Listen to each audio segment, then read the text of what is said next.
goal of providing full representation to those in need of the service, while also addressing some key challenges, including staff attrition, caseloads, and pay equity. We welcome your questions. Thank you very much. We've also been joined by Councilmember Morano. Thank you very much for joining us. I guess one question, is this the first time that you've done a strategic plan, or is it, have this happened before? Because that's a good idea. This is the first time there will be an official 5-year strategic plan that we'll publish. We've done internal strategic planning, but this will be the first public one that we will be doing. Okay, and I guess one of the suggestions might be to have multi-year funding. I'm big on multi-year funding. Yes. So we're going to be taking, as we develop it, we'll be taking all of those recommendations into account as we develop what we believe the next several years of the program should look like. Okay.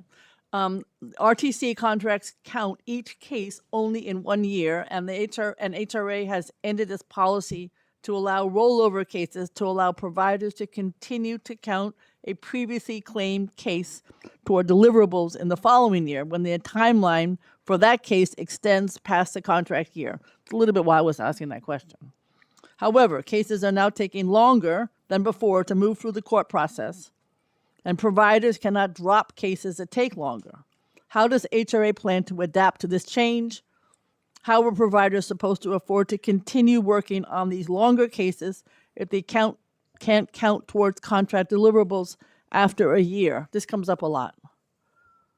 I guess it'll be part of your strategic plan and you're going to solve the problem? We're going to solve the problem. I just wanted to add some context. I think the highlight is that ahead of the new procurement, and we'll begin that work in the months to come, we want to work closely with providers to understand the realities they're seeing and bake that in.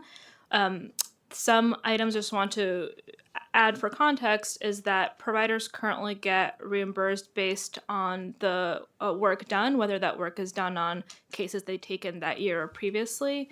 And so I have also heard feedback about concerns about the rollover policy. And so moving forward, what we'd want to do is marry those concerns with the need for us to track how many new cases are taken every year as a proportion of what the need is. So we will always want to separate that data point out, and I think that's an important data point, and we'll be concerned if that data point ever goes down. So we would want to work with providers on that. And our current contracts are 3-year multi-year contracts, but there is always an end date. And so what I'd really want to work with providers on is how we can contract and budget in such a year that we know that there's going to be a contract start end and an end date and then a procurement process. And how can we bake that understanding, knowing that we still have to take cases that by nature can sometimes take longer. Okay, so you think that way of approaching it will deal with some of these more complicated cases that do take longer. Sometimes, I hate to say more than 3 years, I hate to tell you. How? Yes. They're the most complicated, and we don't want people to get evicted. Go ahead. We definitely don't want people to get evicted. So we are definitely in constant communication with the providers as well as, OCA around what we are seeing in housing court and sort of cases that might be taking longer than usually anticipated. And all of that is going to really be baked into the strategic plan and the forthcoming procurement for the next set of contracts. Maybe you just explained it, but how does a rollover work now then in this case? So that's what people are concerned about. So I understand the question. So typically when we bid out these contracts, we had asked providers to let us know how many new cases they can take on in a year and then how much it would cost for them to run their program. And that's essentially what happened. And then as they are incurring costs, hiring lawyers, paying lawyers, we reimburse them. In their kind of end-of-year deliverables, we ask that they only share their yearly new cases they take on. And the reason for that is because we want to have a very clear picture of, we know how many new eviction cases are filed every year, and we want to see how many new cases are taken on, so we can always track that. I think that's important for the program. And I'd want to continue talking with providers to understand more about how that deliverable rollover has affected their practices, because from our perspective, we're still reimbursing on the work done, whether that lawyer works on a case he took that year or a case she took last year. They're still getting reimbursed from our program in the year that reimbursement is submitted. Okay, I think to be discussed further. Yeah, I think so, yeah. Okay.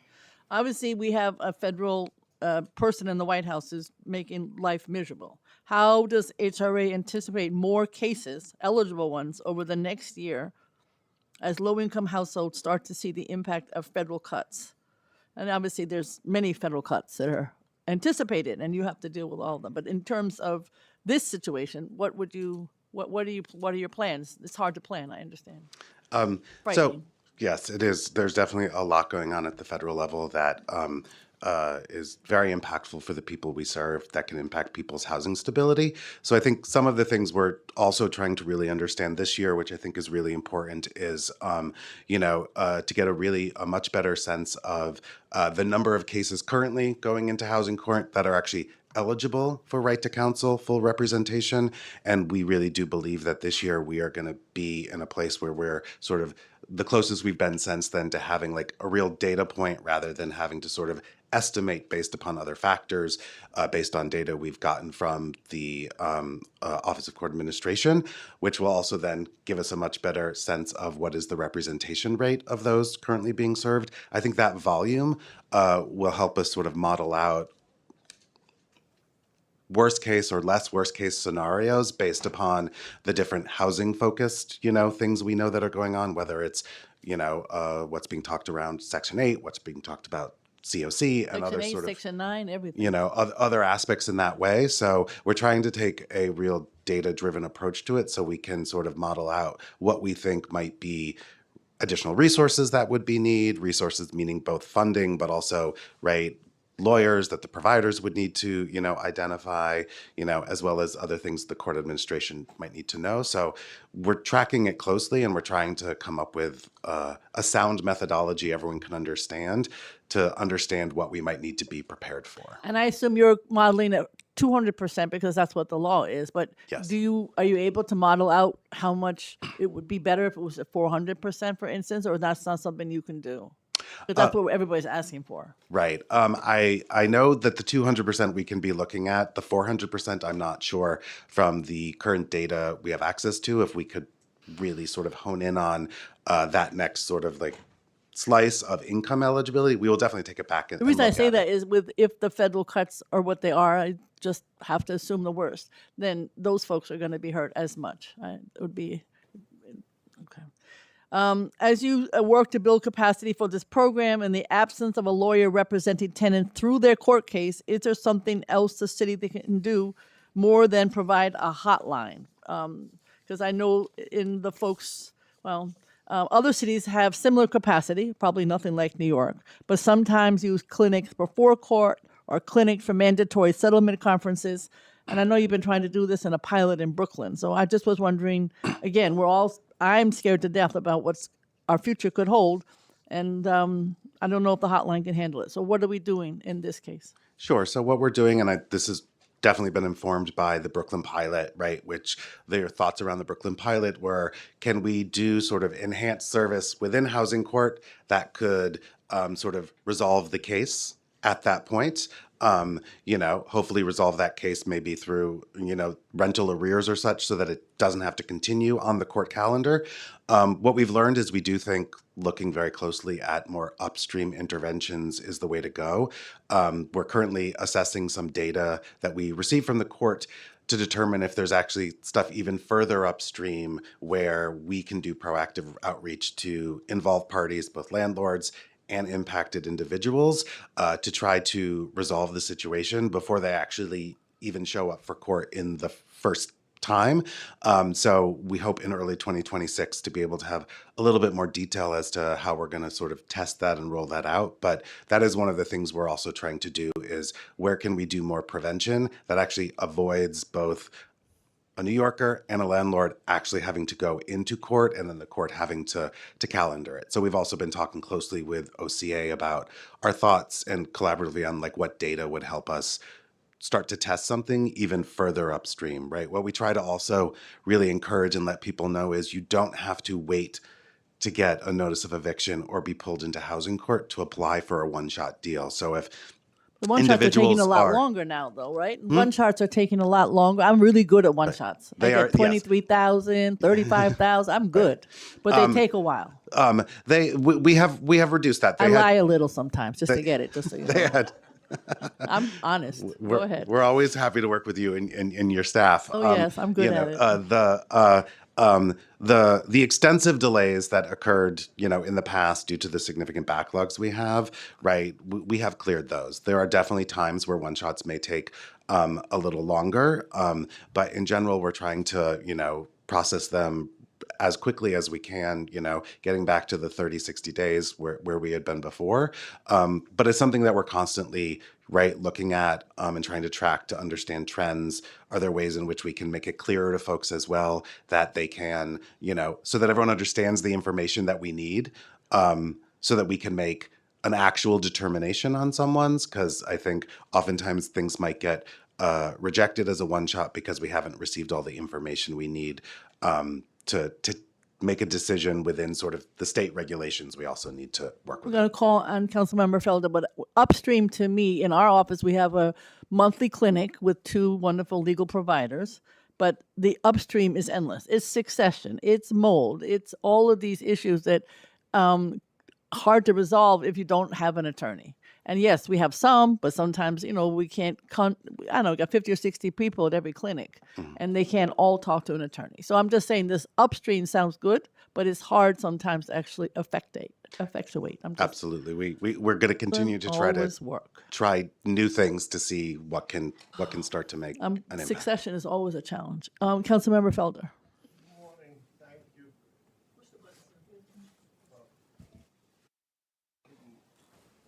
Good morning. Good morning, and thank you. Part of it might be repetitive because it takes me a long time to understand things. He's kidding. He's brilliant. I just want to correct that statement. Thank you. I have never been called brilliant by anyone, but thank you. So I'll ask 2 questions so you don't have to, break in between. So the first thing I'd like to know is what % of cases are resolved with the tenants enrolling in a homeless prevention program or receiving safety net benefits such as home base, city FIPS, or a one-shot deal? That's question number 1. Question number 2 is what efforts are made to screen and enroll eligible tenants into these safety net programs before they require representation? Is there any outreach done by the agency as soon as an eviction case is filed upstream in the process? Sure. So on your first question in regards to what percentage of cases are resolved, we'll have to get back to you on what data we do have. I don't think we have data to that extent that you've been sort of looking at. I think we believe with this past fiscal year, we will actually be able to provide much more transparent data as you're asking because of work we've been doing with OCA to be able to better track, right? Outcomes related to connecting people to different services. What I can say is the efforts to connect individuals to safety net programs within housing court. We also have staff from our Homelessness Prevention Administration rental assistant unit there, where we will refer individuals to those staff who can cover a variety of different social service safety net programs individuals may be eligible for, determine if they're enrolled already or if they're not enrolled already. That will include also referring them to Homebase, and other services, whether it's a one-shot deal or other benefit programs individuals may not currently be connected to, but we believe might be eligible to. So we do that in housing court. Our home-based providers also do that when individuals connect with them. And then we also do through our Office of Community Outreach. We do lots of outreach within communities to sort of reinforce these messages and make individuals know the variety of programs that we have and how they can apply to them. I think one of the key helps in that way as well, like the New York City benefits program partnerships that we have with CBOs across the city. Their jobs are also to really focus on their local communities to make sure that individuals know they can reach out if they are having any challenges, but also how to connect them to services and supports that can, help maybe intervene before getting to a housing court case. We're also always happy to work with council members to do, specific outreach efforts with you all, and welcome any other ideas you might have for us to consider. I think you tried to answer the first question, and I find it interesting that you don't have the numbers with you this morning.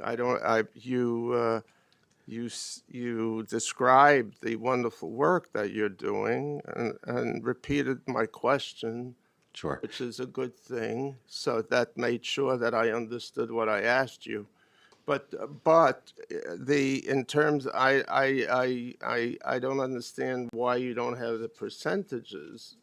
So what I have is the number of people who OCJ served in the last year.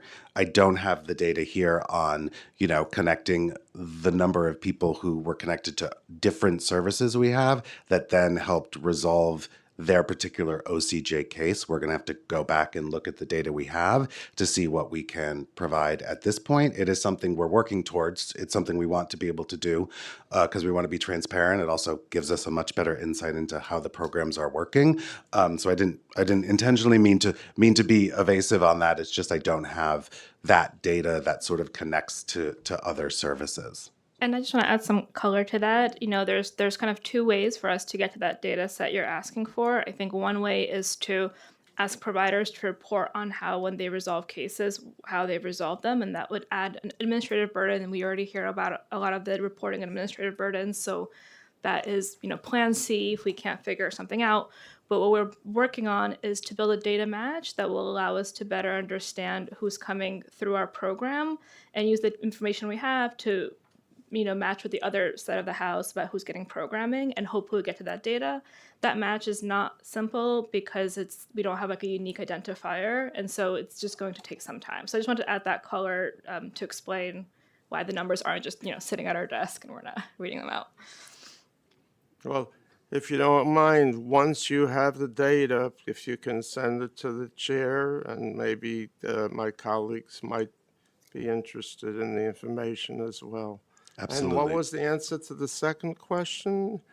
I mean, you said, you just, is it that you have agencies and others doing what I asked you about? We have a combination of our staff, right? So HRA staff who are not OCJ staff who work in the homelessness prevention unit are housed in housing court, so they can be referred there by judges or others, and those staff will assess individuals to understand what programs they are connected to, identify if there's programs that they're eligible for that they haven't applied to and help them, or make referrals such as to home base. And then there are also, yes, CBOs in the community that we work closely with who also do similar things and or make referrals back to us so that we can appropriately guide people. Thank you very much. So I think we do know that current providers have been unable to handle all the cases needing representation at this pace that these cases have been scheduled. And the RTC legislation specifies that the organization providing legal services must be a nonprofit with the capacity to provide services, which makes sense. But do you have plans at all to make funding available to private attorneys or those agencies who might be looking to start a new eviction defense practice? We've heard from advocates that OCJ is contracting with private parties to address this backlog. And I must admit, then I ask, how does OCJ ensure quality assurance of these entities if that's true? We are not contracting with any Nobody is in the city. private attorneys. Nobody at all. I can speak for. I know, but you're one administration. Our You're one providers. I can speak for the OCJ providers. Right. They are all nonprofit organizations. So no, not HRA, not nobody is OCJ. Okay. I don't want to. I can't definitively speak for other agencies that oversee, the provision of legal services, as I don't know all of their providers. But I can say for us, we are only contracting with CBOs at this time. And what's the number of nonprofit providers that you are contracting with? How many? There's around 13 organizations. Some of them have subcontractors that increase that number. Okay. 13, around 13. Around 13. is it specifically a staffing shortage that's impacting a renter's right to counsel? Or is it coupled with the fact that an unprecedented number of cases are being brought upon residents at this point? And of course, you can add the cost of rent, which is just equally a problem. It's really compounding right now. It is a combination of many factors, right? The ability to recruit and retain staff is definitely a challenge that the providers have. It's a challenge that I think we see across the human services, service portfolio, not just in the right to counsel 3% program. helps, but not Right, a lot. and we've definitely taken steps where we can to augment salaries through contracts. Right, it's definitely something that is part of our key planning, but it's a combination, I think, of that with the sharp increase in evictions due to the eviction moratorium, though we are seeing some trends that indicate there might be a stabilization in those numbers. And so I'll let Masha speak a little bit more to, the other differing factors that we see. Yeah, so right after the eviction moratorium ended, we saw an influx of the backlog of cases. Last fiscal year is the first year that we saw the number of new cases filed go down. We're cautiously optimistic about that. The last year or the last quarter? Last fiscal year. Last fiscal year. Okay. Yeah. 2.5. Yeah. And so we are hoping that trend continues. At the same time, we are aware about attrition issues, retention issues, staffing issues. That is something that we want to be focused on in our next strategic plan to see how we can bolster this industry and make sure that we have as many attorneys possible serving the tenants. What is your number? Maybe you gave it to in your testimony, but I have other numbers here. Per year, what are the number of evictions, or what is the number? We heard this from other persons testifying, I'm sure, but what are your numbers? So for the numbers that we served in the past year, so we served 51,000 households across all tenant services. Okay. Within that, which represents, it's a 53% increase over the prior fiscal year, and represents a 41% increase in tenants, individuals receiving eviction specific related services, as there's some other tenant-related legal services that we provide, and within that, 61% of households received full legal representation, which we think is That's the way to go. a good indicator, right? There's still more that we need to do, but we are definitely focused on increasing that number there. I'll let Masha speak to the overall evictions, but as I mentioned before as well, this year, based on the fiscal year data of 25, we think 25. we'll be able to actually come back and really talk more specifically around, of all of the cases that came into housing court, how many people were actually eligible for full representation, and compare that to how many we served to understand where the gap might be that we need to focus on. And then do you also keep track of how many people got evicted, or that would only be in the court keeping track? So we want to keep track of everything. I'd say that we want to keep track of how many individuals were evicted, how many individuals were evicted that were part of our program. We know from provider reported data that if those that were served by our providers with full representation, 80% of them were able to remain in their homes, which is amazing. But we also want to keep track of eviction rates in general, which we do. So I have the calendar here, not the fiscal year, but we have seen from calendar year 2023 to calendar year 24, 10% reduction of new evictions filed, and we are about to release our data report for fiscal year 25, which will show a further decrease. Of all the cases filed, not all of them end up in an active housing court case. Of those that do, not all of them are eligible for our program. The missing piece to our puzzle that I just want to keep reiterating we really need and we're devoted to getting is how many are eligible. And of those eligible, how many are getting it? Okay. And so, because we do hear that obviously if you get full representation, and certainly that's shown in your Brooklyn pilot, I think, that's one thing. Councilmember Ressler has joined us. I'm very pleased. We have a back and forth that's funny. But I'm glad he's here. But the issue is, obviously, if you're not getting full representation, or you don't get an attorney at all, then you're often out of luck. So that you keep track of that too. That could be an eviction, or it could be that you got lucky and didn't pro se and you managed to survive. Yeah, and then I also want to add, in conversations with the providers, there's a lot of value they do even if a case ends up in an eviction around providing dignity and time for the individual to come up with next steps. So there's value add that's beyond just evictions or not, and there's value add within the eviction proceedings on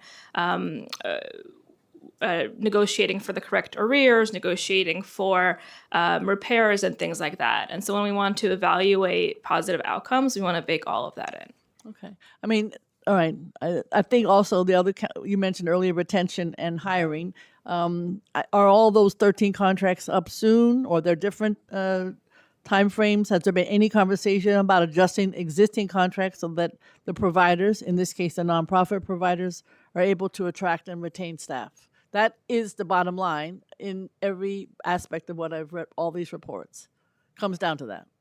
So all of our contracts are in the middle of a 3-year contract. They're all going to be up after fiscal year 27. We have So all 13 of them. all 13 of them. And within the contract, it's hard to do very large swings that would amount to kind of a procurement.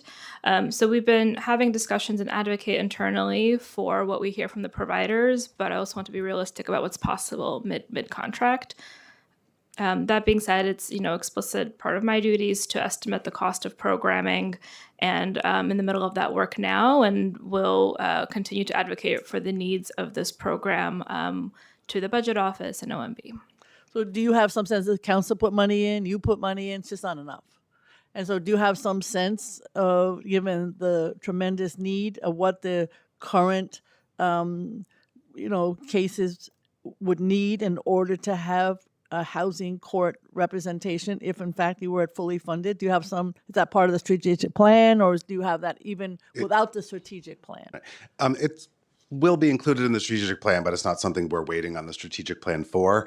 It's really connected to what we've been talking about with the data with FY25 data. We think we'll be able to much better detail the representation rate of the percentage of those eligible who do receive full representation.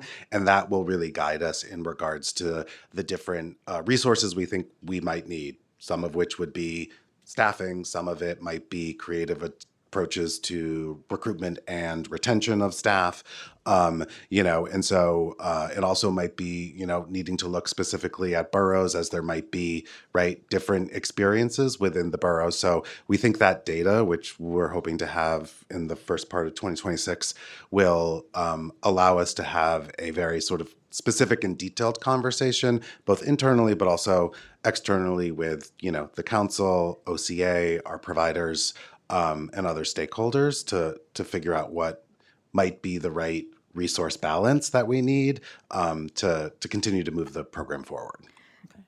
What's the FY26 budget for universal access to counsel? We're looking for the UAC, not housing related legal services. How much has been spent so far? Spent so far or allocated? Both. I don't have the number of what's been spent so far. We are finalizing and closing out fiscal year 25. So once we do that, we can circle back. I can tell you that for fiscal year 25, 170 million was That's for FY25? for FY25. All right. For anti-eviction specifically. Okay. What modifications to RTC program are needed to ensure that all tenants eligible for the program receive full representation in housing court? Now, to a certain extent, you've answered that by saying you're trying to figure that out.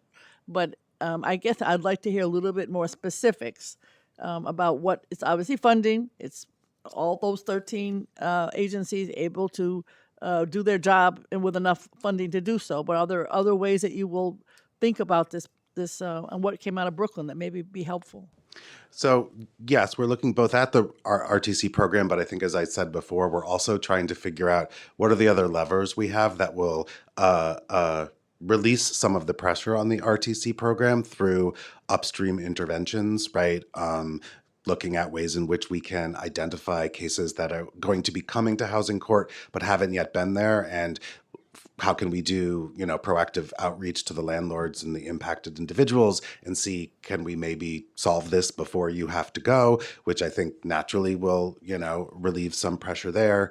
We're also looking at our home-based program and identifying ways that we can, increase capacity for home-based providers to They're serve. only open 9 to 5. I don't like that. I've been saying that for I- 20 years.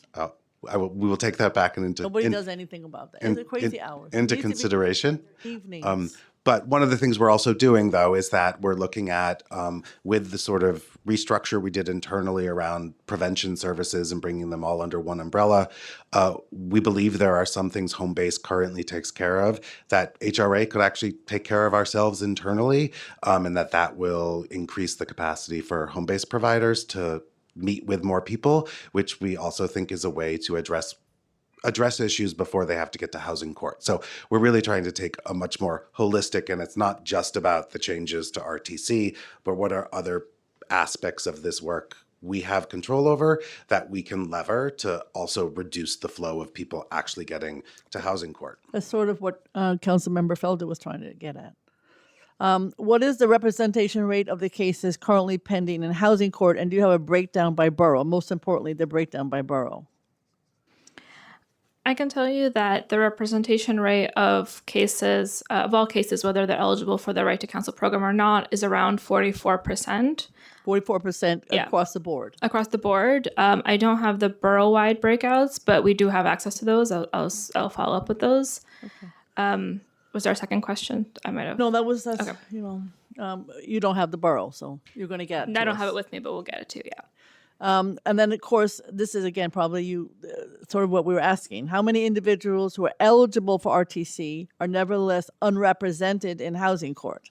How do you look at that? Because there are many reasons for that, but how do you look at that number, and how do you address that number? So that is really what we are currently assessing the data of FY25 to actually be able to specifically cite that number and point to the data. Up until this point, I think the numbers that have been out there have been estimates based upon certain factors, but we do believe we're actually in the place where we can talk real specific data around that, and that will identify for us, right, what's the overall gap. But I think also, as you said, let's look at like borough-based gaps, and are there differences between the boroughs that will really impact the ways in which we think about planning and where we think resources are most needed to, try to get a much more consistent rep rate across the city. So we're hoping in, 2026 or first part of 2026, we'll be able to have that data. We'll share it obviously with you all because it will also inform our strategic plan quite a bit. Because we'll be able to, for the first time. Yeah, I mean, even in boroughs, I assume I know 111 extremely well, but I don't know the other boroughs. There's always ADA issues. Even that, doesn't endear people to participating because it's an uncomfortable situation to be in the court where you're located in the hallway and so on. Is that something that you're looking at, or is that DCAS and you have nothing to do with that?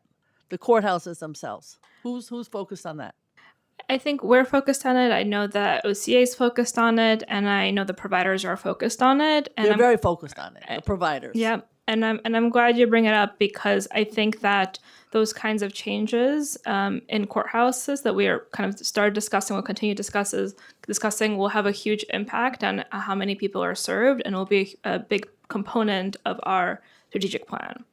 So what are the serious factors that are causing there to be a lack of representation? When we talked, our wonderful investigative staff at the courthouse recently, it was everything from, I didn't know I could get a lawyer, I don't know how to get a... And they will be. Our focus is to understand, of all the evictions filed, how many individuals are screened, and of those that are not screened, how do we get that number as close to zero as possible, and of those that are screened, how many are eligible and then referred to services. That is our primary focus for this fiscal year, because that is the data around which everything else will depend on. Okay, I mean, and given the housing situation, if you lose your apartment, good luck on getting another one.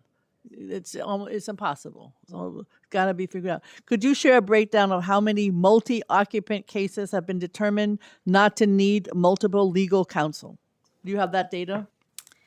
I don't have that breakdown. That is an interesting breakdown. I will see what we can do and come back.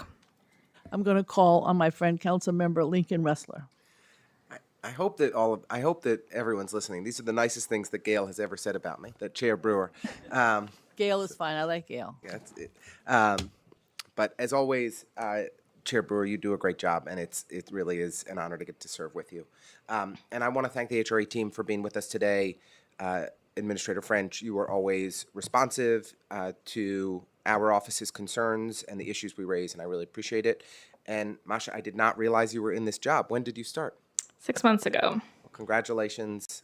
In all my experience working with you, you are somebody who really gets things accomplished. So we need somebody like that in this role, because I personally have been just disappointed by the outcomes from this office and our, I think, inadequate results in meeting the vision of Right to Counsel. So I am hopeful that over the course of the months ahead, I'm sure there's already a bunch of progress that you can share, and I appreciate reviewing your all's testimony.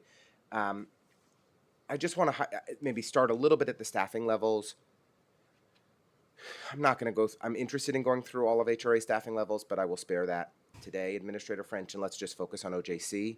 So, what are the current staffing levels in the Office of Civil Justice? How many lines are allocated and how many lines are filled? I think the last time we asked you about this on the record, there was like a 50% vacancy rate, so I'm hopeful that you have some progress to report. Yes. The vacancy rate right now is 30%, but I can also say we are actively in the hiring process for many positions. And as an agency, we prioritize, bringing on staff into the OCJ program. I believe it's a total of, I'm not sure, Masha, do you want to talk to, I think it's about 50 total positions in the unit. Number again? 50. 50. So a 30% vacancy rate on 50 people. I mean, you got 38 people there, with 35 people there. What is the numbers? 35 people. So we have about 50 lines, and we are currently actively filling about 7 additional lines. And how many lines are currently filled as of today? As of today, the 50 lines are filled. 50 lines are filled. Yeah. Not vacant. Yeah, not vacant. And so there's a 30% vacancy rate above and beyond the 50 lines. Yes. So you have 80 lines total or something like that? No. Sorry, I'm confusing myself. I can tell you that we have 50 lines currently filled, and that we're hiring for an additional 7 lines. I don't have the percentage in my head, but that's that. Additional lines that are vacant beyond that. But the 30% vacancy rate is of the total headcount in the unit. Yes, but I just wanted to. The numbers are filled as updated, so I just wanted to. I think what I have is the latest. Use that. The percentage might be. Can we just get follow up in writing? Yeah. I want to make sure we have it, because I think this was 2 years ago. It must have been pure. I don't remember. We had a hearing with Chair Ayala on this, and was deeply concerned about the 50% vacancy rate there. It sounds like some progress, but still we have a ways to go. Our assessment for the RTC contracts for FY25 through FY27 anticipate funding of about $408 million, if we have that correctly, to provide legal representation to 44,000 eviction cases annually. Are those numbers correct? That was what was in the RFX. So, based on providers' estimates and the filing numbers that we're seeing, we're looking at about 71,000 eviction cases annually. So, I should have done this before, but 44 out of 71, we're looking at 60, best case scenario, filling 62%, representing 62% of clients. That's our goal for this RFX for these next 3 years for representation in housing court. I want to add context to that. So, of the 71 cases in eviction court that you stated, I'm not sure what that number exactly comes from, but the truth is that not every case that is filed is eligible for right to counsel. What we desperately want to build the infrastructure to calculate is how many folks are actually eligible for the right to counsel program, so that we can make sure that all of them are represented. There are estimations that are floating around, but there's no definitive number, and that is because of changes operationally that we have made to be able to get that number. So starting in fiscal year 26, we'll be able to talk more about how many individuals actually are eligible for the program, and then look at how many we're actually able to serve with full rep. And then we'll be able to more accurately answer that question. I mean, when we look back at the data since 2022, since the beginning of the Adams administration, the analysis that we looked at found that there were about 140,000 eviction cases, and for 82,000 of those eviction cases, so about 60% of those eviction cases, people went unrepresented. So the significant majority of tenants facing eviction in New York City are not getting the counsel that they need and deserve, and indeed that we, have required by law that they have access to universal counsel. So, as we look ahead, you may be saying that, okay, of the, if our numbers are accurate, anticipated 71,000 evictions per year, not all of those cases are eligible for right to counsel. But we're still talking about tens of thousands of people that are facing eviction on an annual basis that are not having the benefit of an attorney. And the data we all know is that if that tenant has an attorney, they are 1,000 times more likely, I mean, that's an exaggeration, but they literally 90-something% more likely to stay in their home and avoid homelessness. So this is both devastating for the family, but it's also economically short-sighted by the city. Why are we not looking to achieve universal coverage right now? Why is that not the goal today for us to ensure that every family that's facing eviction has the legal resources to stay in their home, when that is such a more modest investment than paying the hundreds of thousands a year it is required to maintain a family in our shelter system? So that is a much broader and larger conversation, right? We are currently focused on making sure that we are appropriately implementing the law that was passed by the council, that the administration worked on closely, and making sure that we can achieve, right, the program as it is around 200% of the federal poverty level. If there are larger conversations the council would like to have with the incoming administration around, right, the concept of broadening that, we are happy to be part of those conversations. But I can say for us and our focus, right, what we're really trying to focus on right now is to really be able to understand and speak definitively around the current program, the current eligibility, and how many people are being served, and more importantly, how many people aren't being served, so that that can inform our approach in resources and through collaborative discussions with the council, right? What other investments we might want to make. The other larger universal access for anyone in housing court, is a larger conversation that would, I think, need more people to be involved in it. So let's just focus on the populations that we're required to serve, which I don't believe we have been providing legal representation for those required populations. We are not claiming that we are doing 100% representation. Right. That is not something we are. I understand. We're saying is currently happening. Could you just walk me through that data? And I apologize if you already did with the chair, but for the folks within 200% of federal poverty line and folks over 60, what percentages of eligible clients are accessing legal representation that they are entitled to?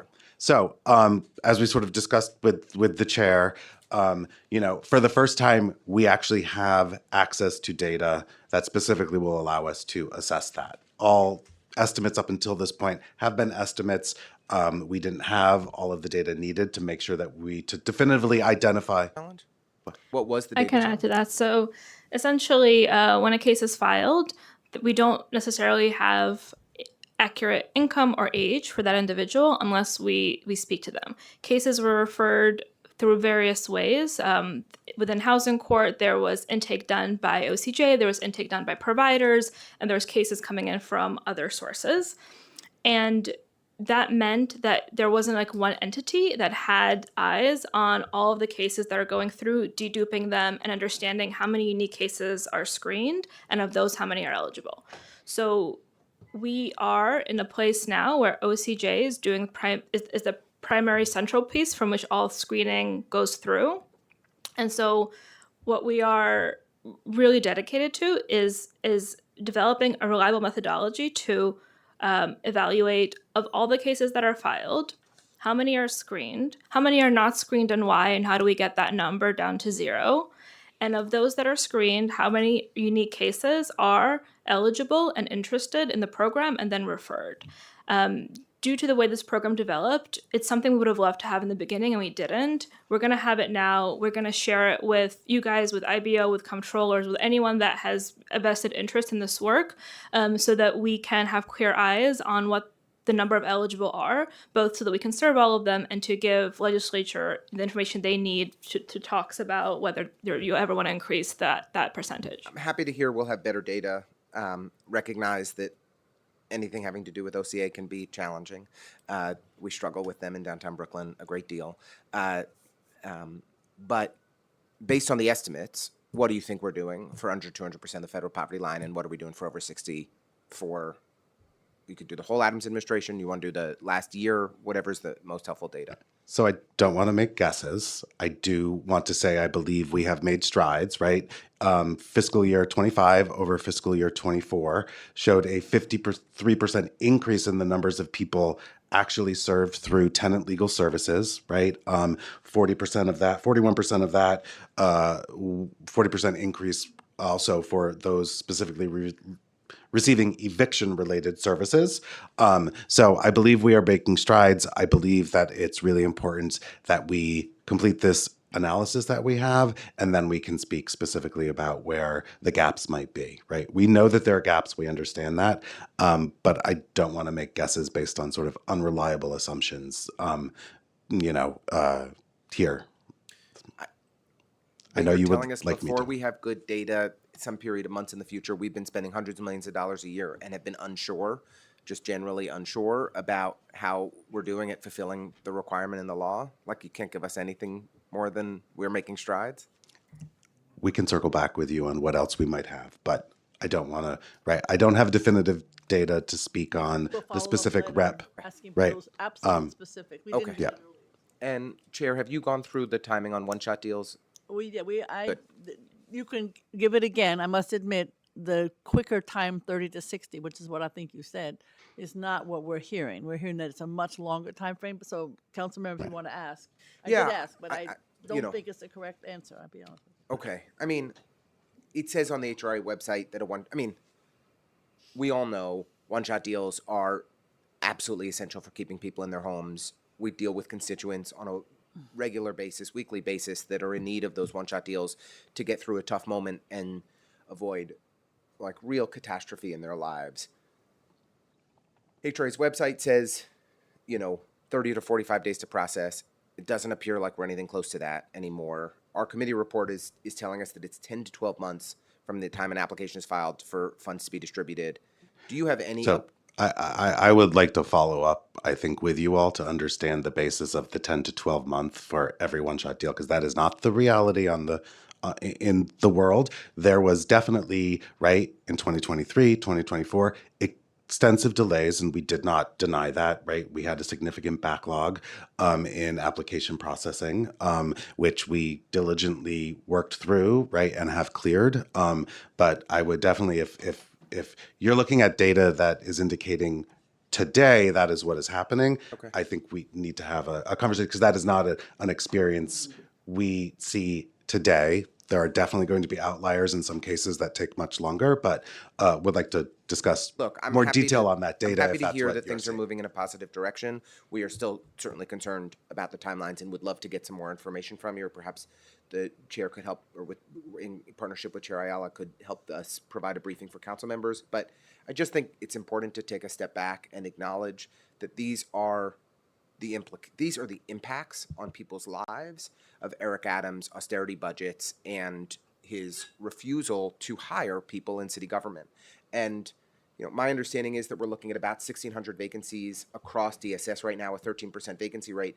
But that's in addition to the nearly 1,400 positions that he's eliminated altogether. So we're talking about nearly 3,000 positions that are either vacant or have been cut since this man came into office. And when you don't have the people in place, you can't process the food stamps applications, you can't process the one-shot deals, you can't provide the support that is needed for tenants to get the representation that they deserve to be able to stay in their homes. These are real-life impacts for the most vulnerable New Yorkers. And I think you're an admirable public servant who's trying to do the best you can, and things are moving in a positive direction. I don't mean to say they aren't with you in this role, but you can only do so much if you don't have people. And what Eric Adams has done to the Department of Social Services, I think, is disgraceful. So with that, I will pause. Thank you very much. That's wrestler at its best, right? Okay. Just a couple things about those individuals. They go to court for eligibility. Do you track whether those individuals successfully apply and receive benefits from programs?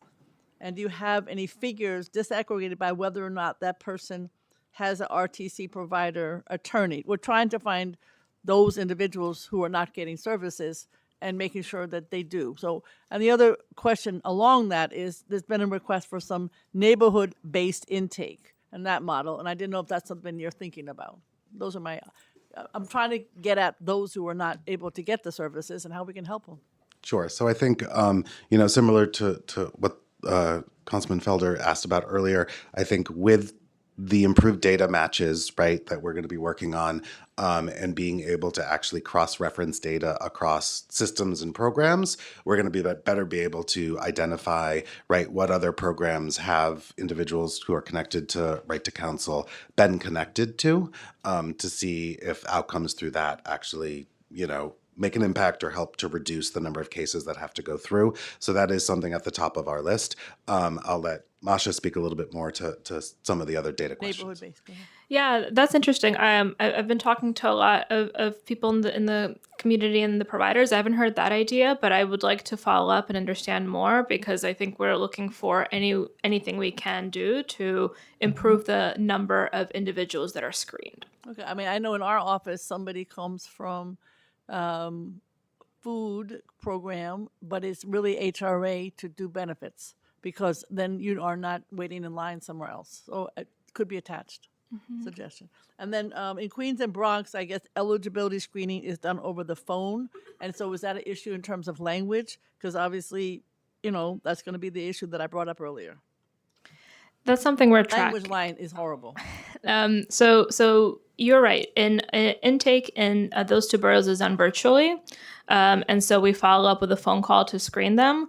Virtual intake has some benefits in that it's easier for a tenant to show up virtually rather than to spend a day at the courthouse. We want to preserve that benefits, but we don't want to lose out on the follow-up because the same side, it's also easier to get referred to services when you're right there physically present and then you're told to go to a room to get screened. There's a way we can do this. We can figure this out. We're working with OCA, we're working with the providers, and I think there's some ways we can screen earlier and ensure that we reach as many people as possible.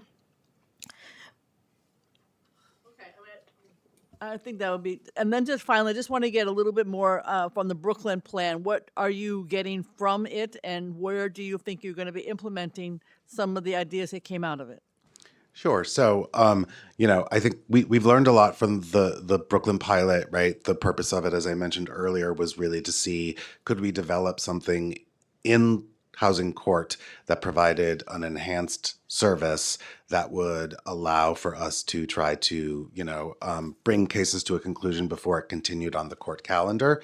What it really did highlight for us is that upstream intervention is really where we should focus. I think what we are looking at right now is we think that it might be even more effective by not having it be so place-based, right? Which sort of That's what we were talking about earlier. Yeah, limits it in that way, which is why we're sort of completing data analysis right now based on data OCA gave us that would look at sort of regularly running a match between cases sort of filed with OCA that we could then cross-reference with our data on certain things we know of individuals who are, say, on city FEPs and state FEPs, and then intervene then before it's in a courthouse. So we just proactively outreach to individuals and try to connect with them, over the phone and see if we can sort of address that program there. We think that's probably the next sort of iteration and next step. We're still looking at it and determining, how that might roll out. It would also allow us to do it citywide because we're not so place-based specific. And so, in early 2026, we should have some more details into the sort of next step there. So the pilot, I think, definitely informed for us where we need to be focusing, and in talking with our colleagues at OCA, right, what actually would help sort of ease the volume of cases coming through. And we think that we might really be able to achieve some stuff by taking those interventions out of the physical courthouse. I understand. I agree. Okay. And then just finally, the coalition has several suggestions. I want to know what you're doing to implement them. Public awareness campaign that includes paid ads, obviously in the subway, on the kiosks too. ADA compliant hotline that tenants can call to get information to schedule appointments with legal services. And 3, a web-based portal where tenants can go to check their eligibility and find information about legal services in their neighborhoods. Are 3 suggestions. Are you implementing any of them? I think those are 3 suggestions we will take into account as we The strategic plan again? the strategic plan, yes, but also the next procurement, right? Well, that's 2 years from now, sort of. So, but those are I definitely could 3 do things. all 3 of those right now. I'm just saying, this is just common sense community, coordination, maybe? All right, I mean, okay. I think I have many more questions. I'm okay, though, unless you have any others over there? No? Okay. Yes. Yep. Thank you very much, and we look forward to continuing to work with you, and we appreciate your honesty about this program and the needs. Thank you so much. Thank you very much. Thank you very much.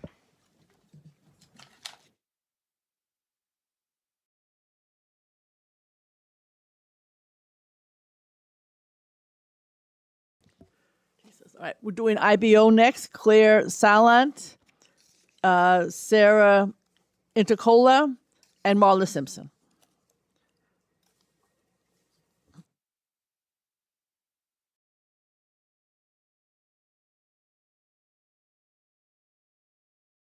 We just, okay.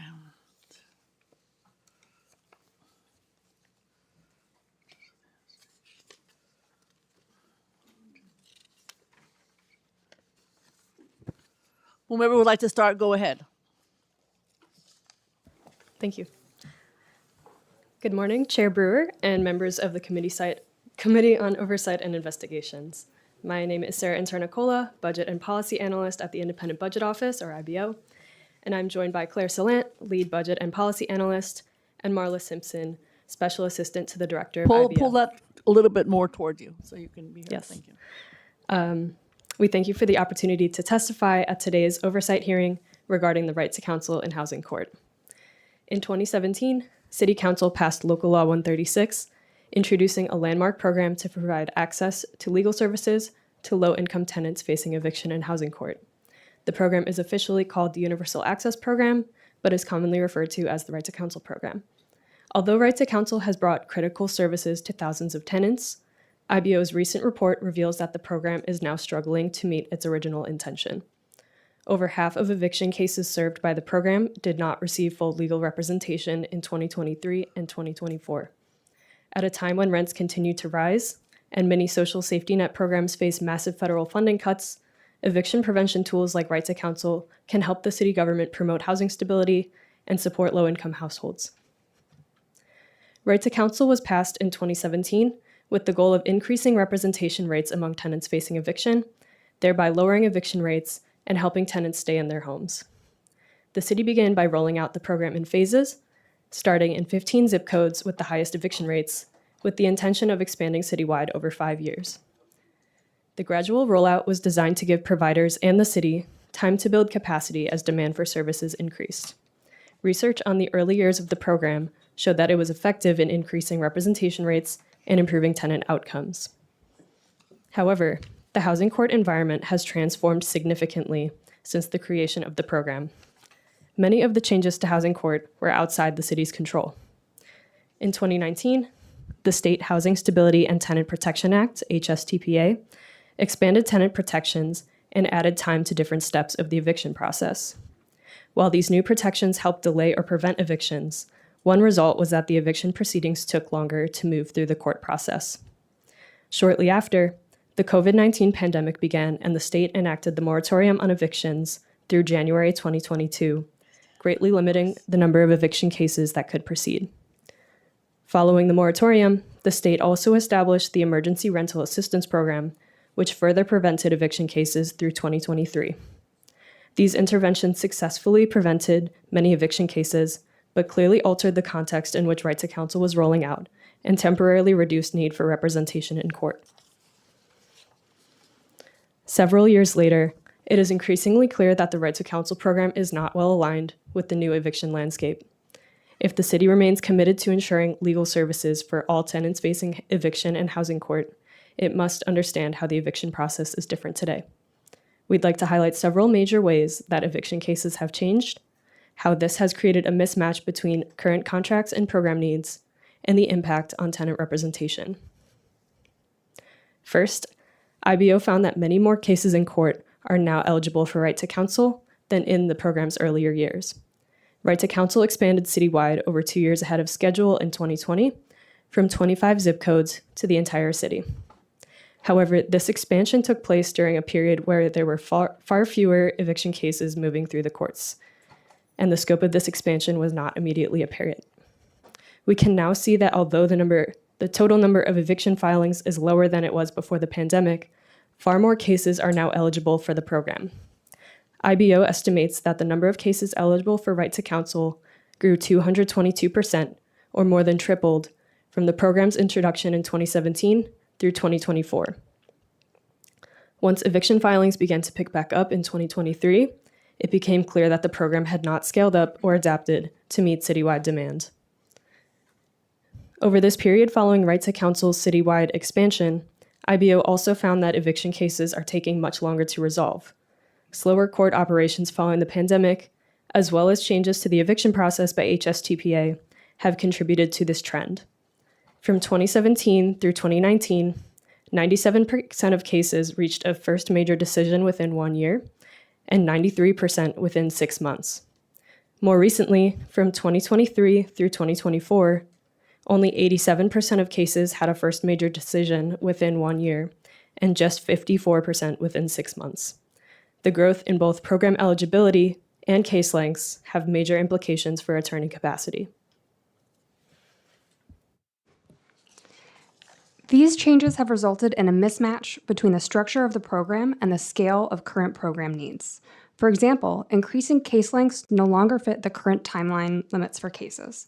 Previously, only a small share of cases took longer than a year, so the program allowed providers to roll over up to 15% of cases from the prior year. This meant they could count cases from last year towards the current year's deliverables at the end of the year, receiving funding for the length of the case.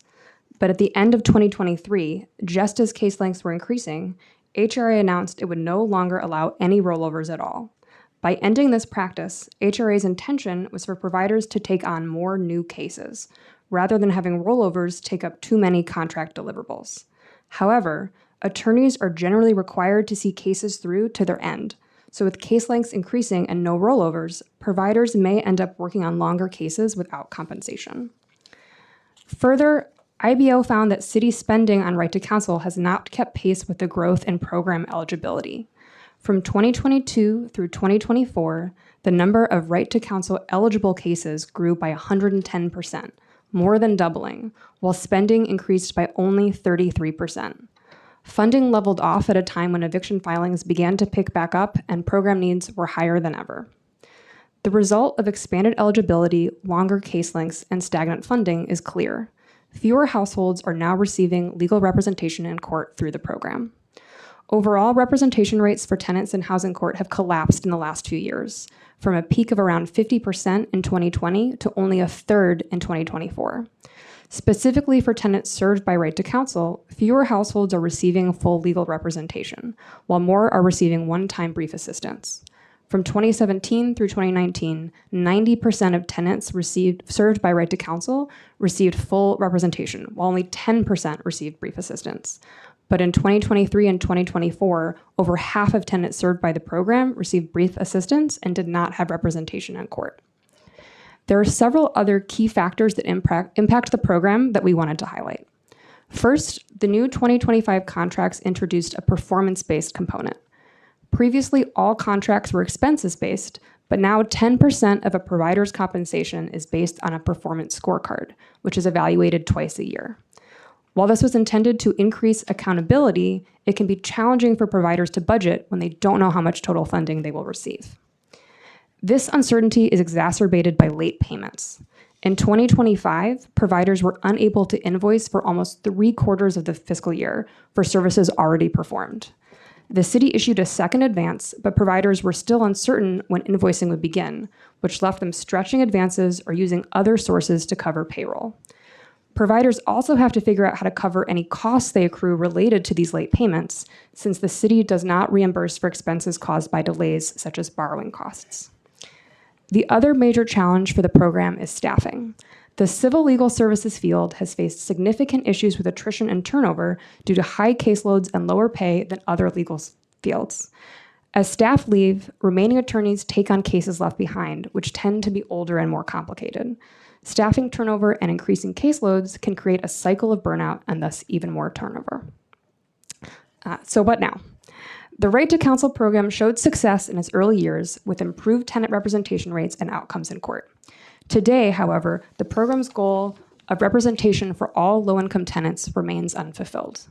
The city now faces several choices in deciding how to improve the program and fulfill its mandate. One clear challenge is funding. Local Law 136 referred to this as a program to provide access to legal services, but expressly noted that its scope was subject to appropriation. The mismatch between expanding eligibility and stagnant funding has strained capacity and led to more reliance on one-time brief assistance. While this type of service was always included in the program's design, it was not intended to make up the majority of cases and does not have the same demonstrated outcomes as representation in court. The city must also consider the length of time to fund cases. With the reality of longer case lengths, both provider organizations and individual attorney capacity is stretched further. Whatever its funded scale, the city should consider both how to prevent attrition and how to attract additional attorneys for the program to be sustainable. Finally, the housing affordability crisis continues to worsen, and many households will be impacted by federal changes to social safety net programs that help low-income families stay afloat, like SNAP or LIHEAP. It is likely the need for access to counsel in housing court will only continue to grow. Changes to the Right to Counsel program going forward should therefore consider both how to meet existing need and potentially increased future demand. We thank you for the opportunity to testify and are happy to answer any questions. Thank you. We've been joined by Councilmember Christian, who knows this topic better than anybody. And I do want to thank you for your report. I like paper, so I have a copy. But I also, I think you heard us earlier. We talked about funding. We talked about strategic planning. We talked about, needing more data. Councilmember Fedler has some questions. We don't have it. We're going to ask for it. But I also, in addition to other fixes that you think would have an impact even without substantial funding increases. Obviously, upstream came up a lot, things that we can do to prevent, et cetera. But I just didn't know if you have some in your report. You did talk about this somewhat. I didn't know if you wanted to answer that question. And Councilmember Christian or others may have questions also. So anything besides funding, or is that is the bottom line that we need, but is there anything else? One of the things I think you got at your earlier questions was upstream efforts and the Brooklyn Administrative Pilot, which creates an automatic 45-day pause in cases while tenants can connect with HRA staff for one-shot deals and other programs. So that's something that the city could be looking at in other boroughs as well. Councilmember Christian has a question. Questions. Good morning, and thank you so much, Chair Brewer, for this very important hearing on an issue that I think, as you all testified to, is only growing in urgency. I think your testimony and the report was excellent. I appreciate you all putting it together too. As someone who was there and fighting with many here in the room today for the creation of this program, overseeing its implementation, and hearing from many of my former colleagues who are here today too, and clients and everyone, how the program has evolved over the years. Of course, a few questions I have, and I appreciate your observations about the program and where it stands now. One is funding is, of course, absolutely an issue, and it's always an issue. And I think we in the City Council are always going to put pressure on the mayoral administration to devote more resources to Right to Counsel. I do wonder if there are other, while we do that, because of course, as the budget battles and negotiations continue every year, this is something that we always raise. But I do wonder if there are more creative ways that HRA and the city can look at funding for this program, even with the resources they have. And so one of the things that I think was highlighted at the hearing earlier too was how we stop upstream, cases from coming up in the first place. And one of the issues that I notice is how right now, and I'm going to talk about case rates in a second, but right now, the way the program is set up really incentivizes, unfortunately, tenants want to have to wait with deep concern until they get court papers to be able to go to court and to get a lawyer at that point in time. And I think legal services organizations that are very overwhelmed and don't have the staffing they need, they've got to also triage as best they can too when those cases come in. So I do wonder if there are ways to really model the program and its implementation where we are supporting legal services organizations in working with tenants earlier, pre-filing, pre-litigation, where they get funded and they get reimbursed, and that's factored into case rates, so that one, it could potentially stave off cases before they start if landlords know that tenants are represented by counsel from the beginning. And two, it also keeps tenants, most importantly, feeling more reassured that they will have someone in this fight with them before they get served with eviction papers, not to face a very scary court process. And so I do wonder if there's a way to restructure that program a bit to capture more of what legal service organizations are doing without simply, HRA saying we need more money, we need more money. That's a great question. New York City was the first city in the country to have a program like this, but it's now spread to many other cities and jurisdictions. So we could definitely, and they don't all use the same model, both when they connect with tenants and sort of how long through the case they have representation. So we can definitely look at what other cities are doing and other models for this program. And we are planning to reach out to other cities that have right to counsel programs. Carla? I'd like to make an observation on the contract structure, which is also a part of how any of these issues are should be analyzed. And one observation that came up in our report was that when a legal services provider has an opportunity to assist with getting the one shot, that is not a chargeable cost to this contract. It tends to be the case that city contracts, HRA I think being a prime example of this, are quite prescriptive about what staff can be charged to the contract. And so if you have a situation where an organization has the capacity, and this wouldn't be for every organization, but if they have the capacity to put some paralegals, a social worker, people like that on their team who would also essentially be part of the intake and screening process and who might well be able to take actions that in the long run or even short run would be quite a bit cheaper.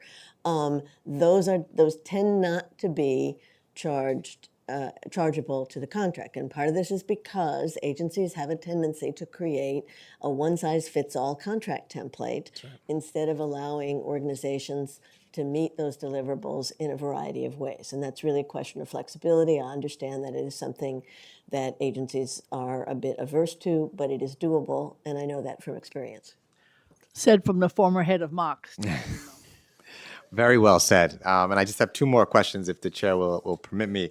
One, and I appreciate that, and I completely agree. We all agree. I know Chair Brewer does too, that we have to look at these things much more comprehensively because we're underpaying lawyers for the work they're doing, and we're underrepresenting tenants by doing that too.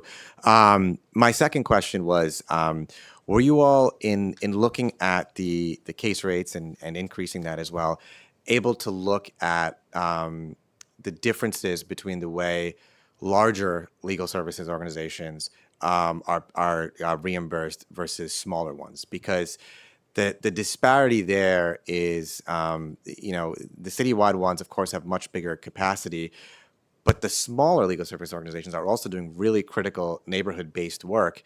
And I noticed it in another legal services context that I'll get to in a moment, where there is that disparity between the case reimbursements for big organizations and small ones. And in my opinion, that really has to be adjusted and fixed, because you can't do this work with only the big ones alone. There's a number of small neighborhood-based providers that really know the community, know these issues, know how these eviction cases are connected to larger displacement and gentrification struggles.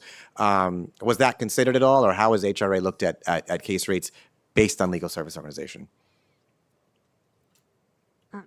I would say one of the challenges that sort of small organizations face that are different than larger organizations, there's sort of two things. One is when organizations are paid late, a larger organization has more of a capacity to manage that. It is much more challenging for a smaller organization, especially if more of their work is coming from a city contract. The other thing is about data collection. A larger organization might already have people on staff to do data collection. And while there was a lot of conversation about data in the earlier panel, and there's a lot of benefit to be gained from that data collection, smaller organizations might also have to hire more people. So there's sort of different strains for different providers that aren't necessarily, you're not going to see it in the contract, but it's all about operationally.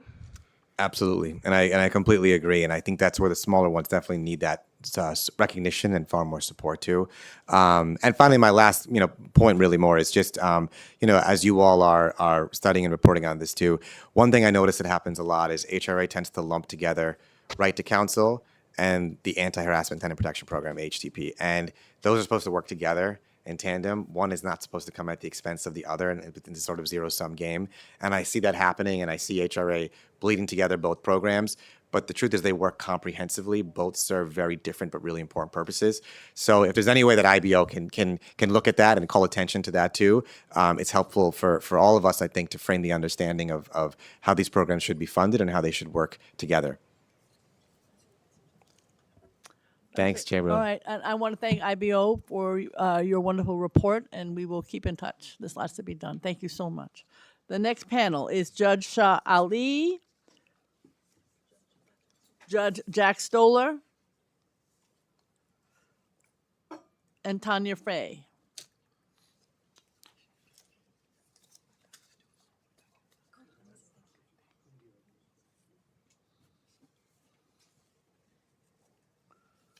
And thank you all very much for being here. That's a real honor. Whomever would like to begin, Judge Ali. Good morning. We call him Ryan's father. Thank you. Good morning, Chair Brewer, members of the committee. Thank you for the opportunity to appear before you today. My name is Judge Shah Ali, the Administrative Judge of New York City Civil Court. Joining me today to my right is Judge Jack Stoller, the citywide supervising judge of Housing Court, and to my left is Tanya Fay, our Chief Clerk of New York City Civil Court. We thank the City Council for holding this important hearing and for its continued attention to the Universal Access to Counsel program. By shining a spotlight on the challenges faced by tenants seeking representation, the Council is helping to ensure that the program will function as intended and deliver on its intended promise. As a court system, we are committed to seeing the Universal Access to Counsel program and the city's broader eviction prevention efforts succeed. For that to happen, these programs must be supported and fully funded to meet the scale and urgency of the need. New York City Civil Court is a sprawling institution that touches the lives of hundreds of thousands of New Yorkers each year. Our court spans 5 counties, 7 court buildings, and a remarkable team of 106 judges supported by hundreds of non-judicial staff.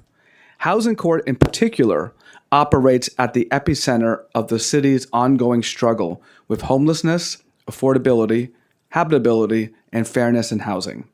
In 2024 alone, our Housing Court docket saw more than 131,000 new residential landlord-tenant filings, alongside over 130,000 motions and more than 100,000 orders to show causes. We recognize the significant impact of our work on housing stability and take this responsibility seriously. Over the past several years, landmark reforms and societal reckonings have reshaped the way Housing Court functions in a positive way. But we realize that Housing Court requires more attention and assistance. Additionally, the broader housing support system, especially access to rental assistance from HRA, has struggled to keep pace with the need and often prolonging cases and compounding stress for litigants. These systematic challenges highlight the need for continued investment and coordination in ensuring the promise of universal access to counsel and other programs designed to avoid unnecessary evictions is fully realized. Housing court has long been a high-volume court, but the situation has improved markedly in recent years. For historical perspectives, in 1994, Housing Court reported 330,000 cases for 35 judges, or 9,429 cases per judge per year. In 2024, that number was down to less than 2,400 cases per judge per year. Two of the best ways to combat the adverse effects of a high-volume court are to, one, increase judicial and non-judicial staffing and other resources, and two, reduce the number of cases being filed so more time and effort can be devoted to each case. We recently increased the number of housing court judges from 50 to 55, and have also increased staff levels for non-judicial personnel. The 131,000 cases filed in 2024 represents a substantial drop in housing court filings, and one substantial factor may be the city's universal to access counsel law has discouraged the commencement of meritless eviction cases. In addition, Housing Stability and Tenant Protection Act and the Good Cause Eviction Law, passed in 2024, introduced stronger tenant protections and removed key incentives for landlords to pursue eviction. Beyond the data, we have consistently heard that both landlords and tenants feel overwhelmed by the process and wish it to be more understandable and efficient. We remain fully committed to making housing court a more welcoming place in which landlords and tenants alike can come to obtain the court's assistance in resolving their disputes. The Universal Access to Counsel program has significantly reshaped housing court. With more tenants now receiving legal representation, we have seen a marked increase in motion practice and a need for deeper judicial engagement in each case. To fully support this shift, we've restructured how cases move through our system, introducing intake calendars, adjusting workflows to make sure legal service providers have the time and space to efficiently counsel clients, and have worked closely with HRA and the Office of Civil Justice throughout this process. While universal access to counsel has brought transformative change to housing court, its implementation has not been without challenges. Universal access to counsel applies only to those living at or below twice the federal poverty line, but many families earning more than that struggle to get by, yet are ineligible for universal access to counsel assistance when facing eviction. Even for those who secure counsel through the program, delays in assignment or first appearance challenges can be pivotal. These gaps have created inconsistencies in access and outcomes, undermining the law's full potential. Underrepresented respondents often face steep procedural and linguistic barriers. We continue to expand help centers, offer plain language materials, provide interpreters, but additional court-based navigators and simplified processes are needed. Housing part actions, HP actions, cases brought by tenants to compel landlords to make repairs, address emergency conditions, or provide essential services remain one of the most powerful tools tenants have to enforce their right to safe and habitable homes. However, success depends on timely inspections by HPD, strong follow-up, and the ability of tenants to persist through the process. Continued investment is required to ensure these critical steps don't fall through the cracks. To strengthen housing court from within, we're pursuing the following operational changes to improve efficiency, accessibility, and the overall court experiences. We're modernizing court operations through expanded virtual hearing access, hybrid calendars, digital filings, and automated reminders. We're providing plain language materials, simplified procedures, and clear guidance for navigating the court system. We offer user-friendly resources like e-filing guides, pamphlets, and in-person workshops. We have increased access to in-court navigators to assist unrepresented litigants. We renovated courtrooms to create more welcoming, stress-free environments. We have expanded training for judges, clerks, and staff. We've enhanced procedural justice through performance matrix. We scale up alternative dispute resolutions, especially in harassment and small property cases. And we've partnered with community organizations to provide holistic support, particularly for underserved populations. We also respectfully advance the following policy considerations for the City Council to consider when evaluating future policy changes and funding needs. Stabilize, fully funded, and expand universal access to council programs and close eligibility gaps.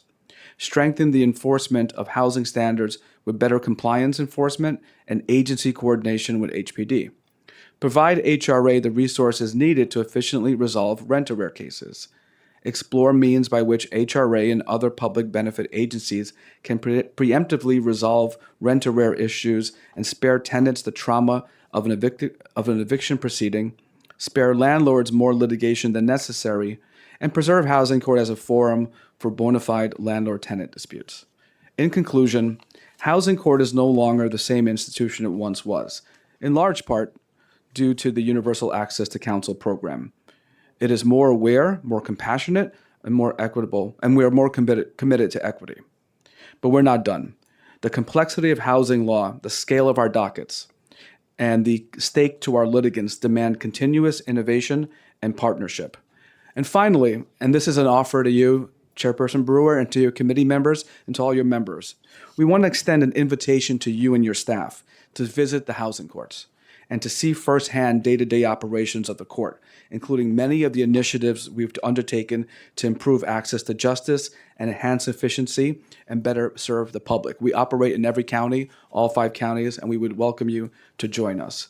Thank you very much, and we look forward to continued collaboration, and we are happy to answer any questions you may have. Well, first of all, thank you for your testimony, for making time for us, and also we will definitely take you up on the invitation to visit. Many of us go with constituents, but it's not the tour. It's the let's make sure we get what we need and get out of here as fast as possible. To be honest with you. Well, we can still do both. Yeah, so we're trying to get out of there and get the constituent support.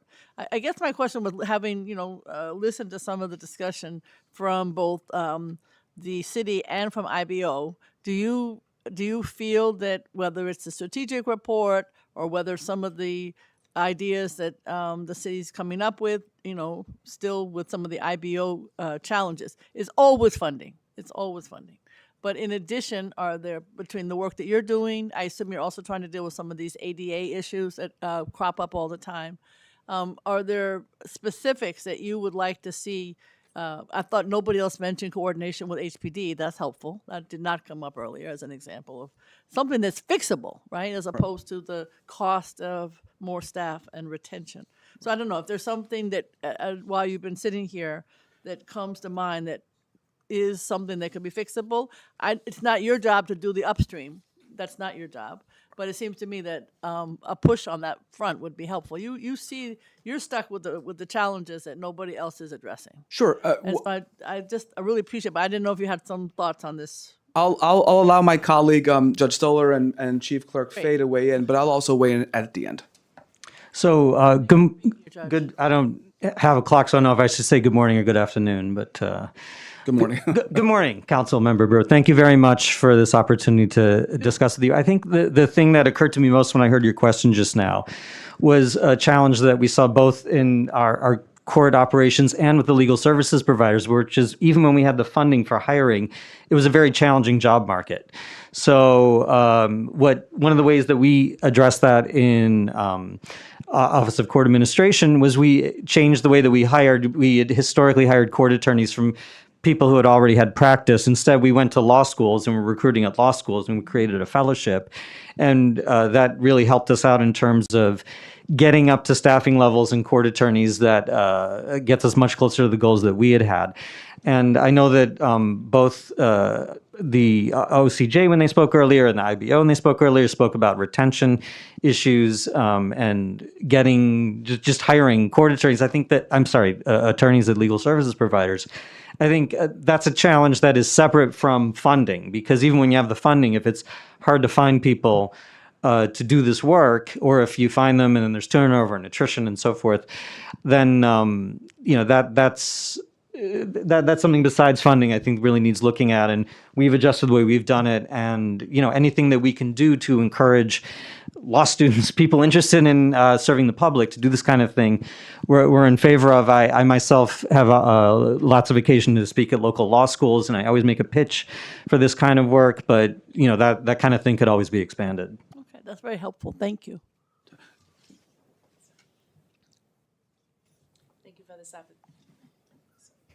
Thank you very much for this opportunity. Thank you. I would only add that we are always looking for ways to accommodate ADA accommodation requests that we receive. We receive hundreds every week, and we do whatever we can to ensure that our parties are able to testify remotely as needed.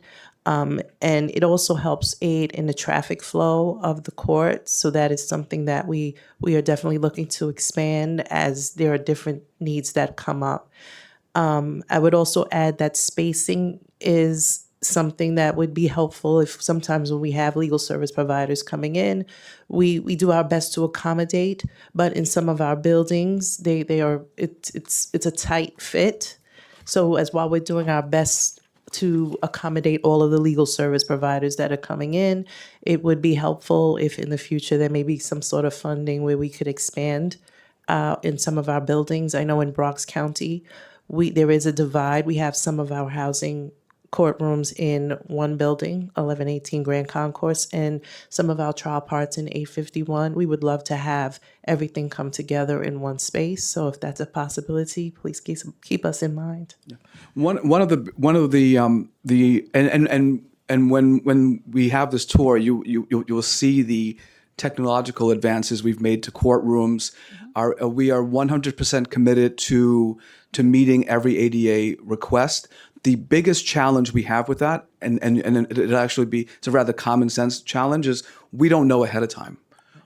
We want to be able to message out that if we get the information ahead of time, we can make those accommodations. And one of the initiatives that we're trying to do is to make the process so much easier.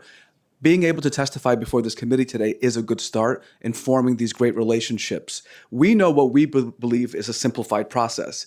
If we hear back from the community, well, this is what a simplified process could look like, we can match the expectation of the communities, and we've done that. So those are some of the things. You mentioned in one of your questioning, Chair Brewer, regarding facilities and buildings and ADA. It's always worth reminding that the buildings that we are housed in, the court system, is owned by the city. I'm very aware of that Right. because I know we went to family court tour, and there's lots of, in the Bronx in particular, Right. leaks everywhere. So in that case, I then will then shamelessly ask you to please come visit Housing Court. I will come visit housing court. And the chuckles behind me will tell Fixed the you leaks that in is. Bronx based on going to the tour. I did make such a fuss. They fixed the leaks. Oh, in that case, please come visit us, please. In that case, so the standard is that the city was to provide the court system with a safe and sufficient facilities for Housing Court to operate. So whatever help we can get with that, and with the access, the universal access to counsel, Judge Stoller and I and Chief Clerk Fay often mention this, that housing matters, court matters, they're inherently adversarial, but there's one thing that I believe everyone agrees with, which is rather astonishing when we talk about an adversarial proceeding, is that cases move more efficiently and better outcomes when both sides are represented. Everybody agrees with that. That is, talk about universal access to counsel, that is a universal concept that is agreed upon. Do you get information? I mean, obviously, those who have full representation, that's one story. But there's many who have not full representation or no representation. Do you find that those numbers are improving in terms of full representation? And do you have any sense of what happens to people, not necessarily your problem, for those who do not have full representation or who have no representation? And I must admit, when we just visited, that's only one day, of course. It wasn't clear that people knew how to get representation, what to do, et cetera. So in terms of informing litigants about the availability of representation with every single case when it's on the first time, they are referred to intake so that we get them interviewed by Office of Civil Justice, and then they get referred to a legal services provider. So in addition to that, judges often if they see a pro se party who fell through the cracks through the intake process, depending on the situation, we'll try to make a referral to Office of Civil Justice as well to try to get someone representation. And I think probably if it's in a post intake posture, there's a little bit of triage going on in the sense that you mentioned succession issues earlier. Like if you're talking about something where a lawyer where a lawyer can maximize the difference between the pro se experience and the represented experience, judges certainly make interventions in those kinds of scenarios and try to say, let's pause the proceeding and refer to Office of Civil Justice. In addition to that, there's signage in the court. There's the required attachments the tenants get, whether notices of petition and petition. Sometimes I worry a little bit that if you give someone too much information, it can kind of overwhelm someone's bandwidth and can make it difficult. So it's always sort of a tricky balancing process between, are we just giving so much information that it's noise, and are we being strategic in terms of how we target things? But everyone is keyed into this. And as Judge Ali said earlier, as a citywide supervising judge of housing court, I meet with all the constituencies of how. So I meet with tenants' attorneys, landlords' attorneys, HPD. And one of the things that was most surprising to me was that the landlords' attorneys who I met with, as Judge Ali said, they're supportive of this because they want to move. Yeah, they want the cases to move, and they sometimes feel that a court can have a tricky navigation process between a judge can't be an attorney for a tenant, but sometimes a judge wants to make the case fair for a tenant, and the way the judge navigates that, sometimes a landlord's attorney would prefer the tenant just have an attorney and cut out the middleman, as it were. So, so like Judge Ali said, whatever way to skin a cat there is in terms of the intake process we have, in terms of judges making referrals, in terms of signage, and I'm open to ideas about how to advance access to counsel as best as can be done. I appreciate. And language is something that you're able to address in most cases. Oh, sure. Okay. Yeah. I mean, the idea is at what point do we, understanding, I think you hit the point that we have a very unique perspective. There are many transactions in the community that we're not privy to. So, forget about upstream, downstream. Sometimes we're left out of the stream, right? And then we get into the process. As soon as we know there's a language access request, we're on it. Different counties obviously have different considerations. Every county will have an in-house, let's say, Spanish interpreter. We do have, and this is a statewide issue regarding shortages. So the answer is the court system it's an access to justice issue. We actually have a mandate to provide it. It's at what point do we know of it? That I think has always been the more difficult. So I think you're saying in general, whether it's language access or needing for a Zoom, so to speak, Sure. that earlier the better. That's Yes. sort of what you were saying also. Yes, and we have the technology. Right. Okay. I mean, that makes sense to me. Just final question would be, there were lots of suggestions about how to tell the public, not necessarily in the court, but before they get there, that these services are available, that, advertise, et cetera, et cetera. Is that something that you think would help, or is that you think it's already done? And the other question I have is, are you finding that the one-shots are moving more quickly, or, we have two different time frames for these one-shots? So there's two questions, like outside, tell us what's going on, and then the one-shots. in terms of like advertisements or outreach to community or something like that, I say, the more that is out there to enhance access to justice, the better. I'm not seeing that curve go the other way at the moment. So yes, certainly the more the better in terms of that. In terms of one-shot deals, I can tell you that from where I sit, and I have an active part, taking a break from it this morning, but my colleagues and I think are very frustrated with what we see in terms of one-shot deals, kind of similar to what you were expressing before, where it feels like they're taking a really long time, and there's some cases where we feel it's very a compelling circumstance, a case where it should be, from where we sit, a no-brainer that they should get it, and it still takes a very long time. You mentioned the Brooklyn pilot project before. One of the things that we found a little disappointing in the pilot project was HRA was not resolving cases that in a manner that we had heard. We heard a lot of different reasons for that. But the bottom line we heard is that things were taking longer than we felt that they should. That was certainly our anecdotal experience. That's very helpful. Okay. You want to add something? Thank you. I would just like to add that in terms of promoting it, we do partner with different groups that do a lot of the promoting. For instance, we have VOLS, which is the Volunteers Legal Service. They actually do tabling where they just would help court users that are in need of information regarding Section 8, city FEPs and FEPs. We have Housing Court Answers. That's one of our partners. They started a pilot in New York County where they do weekly workshops and they go over various housing court topics such as how to file an order to show cause, what your defenses are for filing an answer. We do those weekly, and we're getting ready to expand into Brooklyn or Kings County. We also collaborate with the Center for Justice Innovation, and we do what we call the VCAN project, which is Virtual Court Access Network. The court users don't necessarily have to come to the court.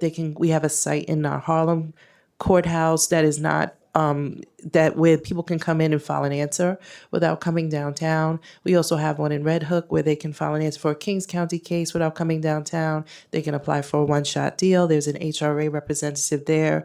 They also help people that have to recertify for their apartments. And they can provide information regarding the housing court processes and procedures.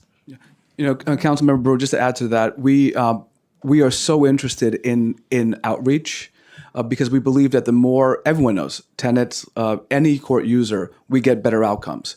So we're trying to meet again the community as to how they receive information. We know how we want to give it, but we're doing almost like focus groups. How do you receive your information? So for hiring, as Judge Stoller mentioned, we have a dedicated LinkedIn page. We have a Facebook and Instagram page.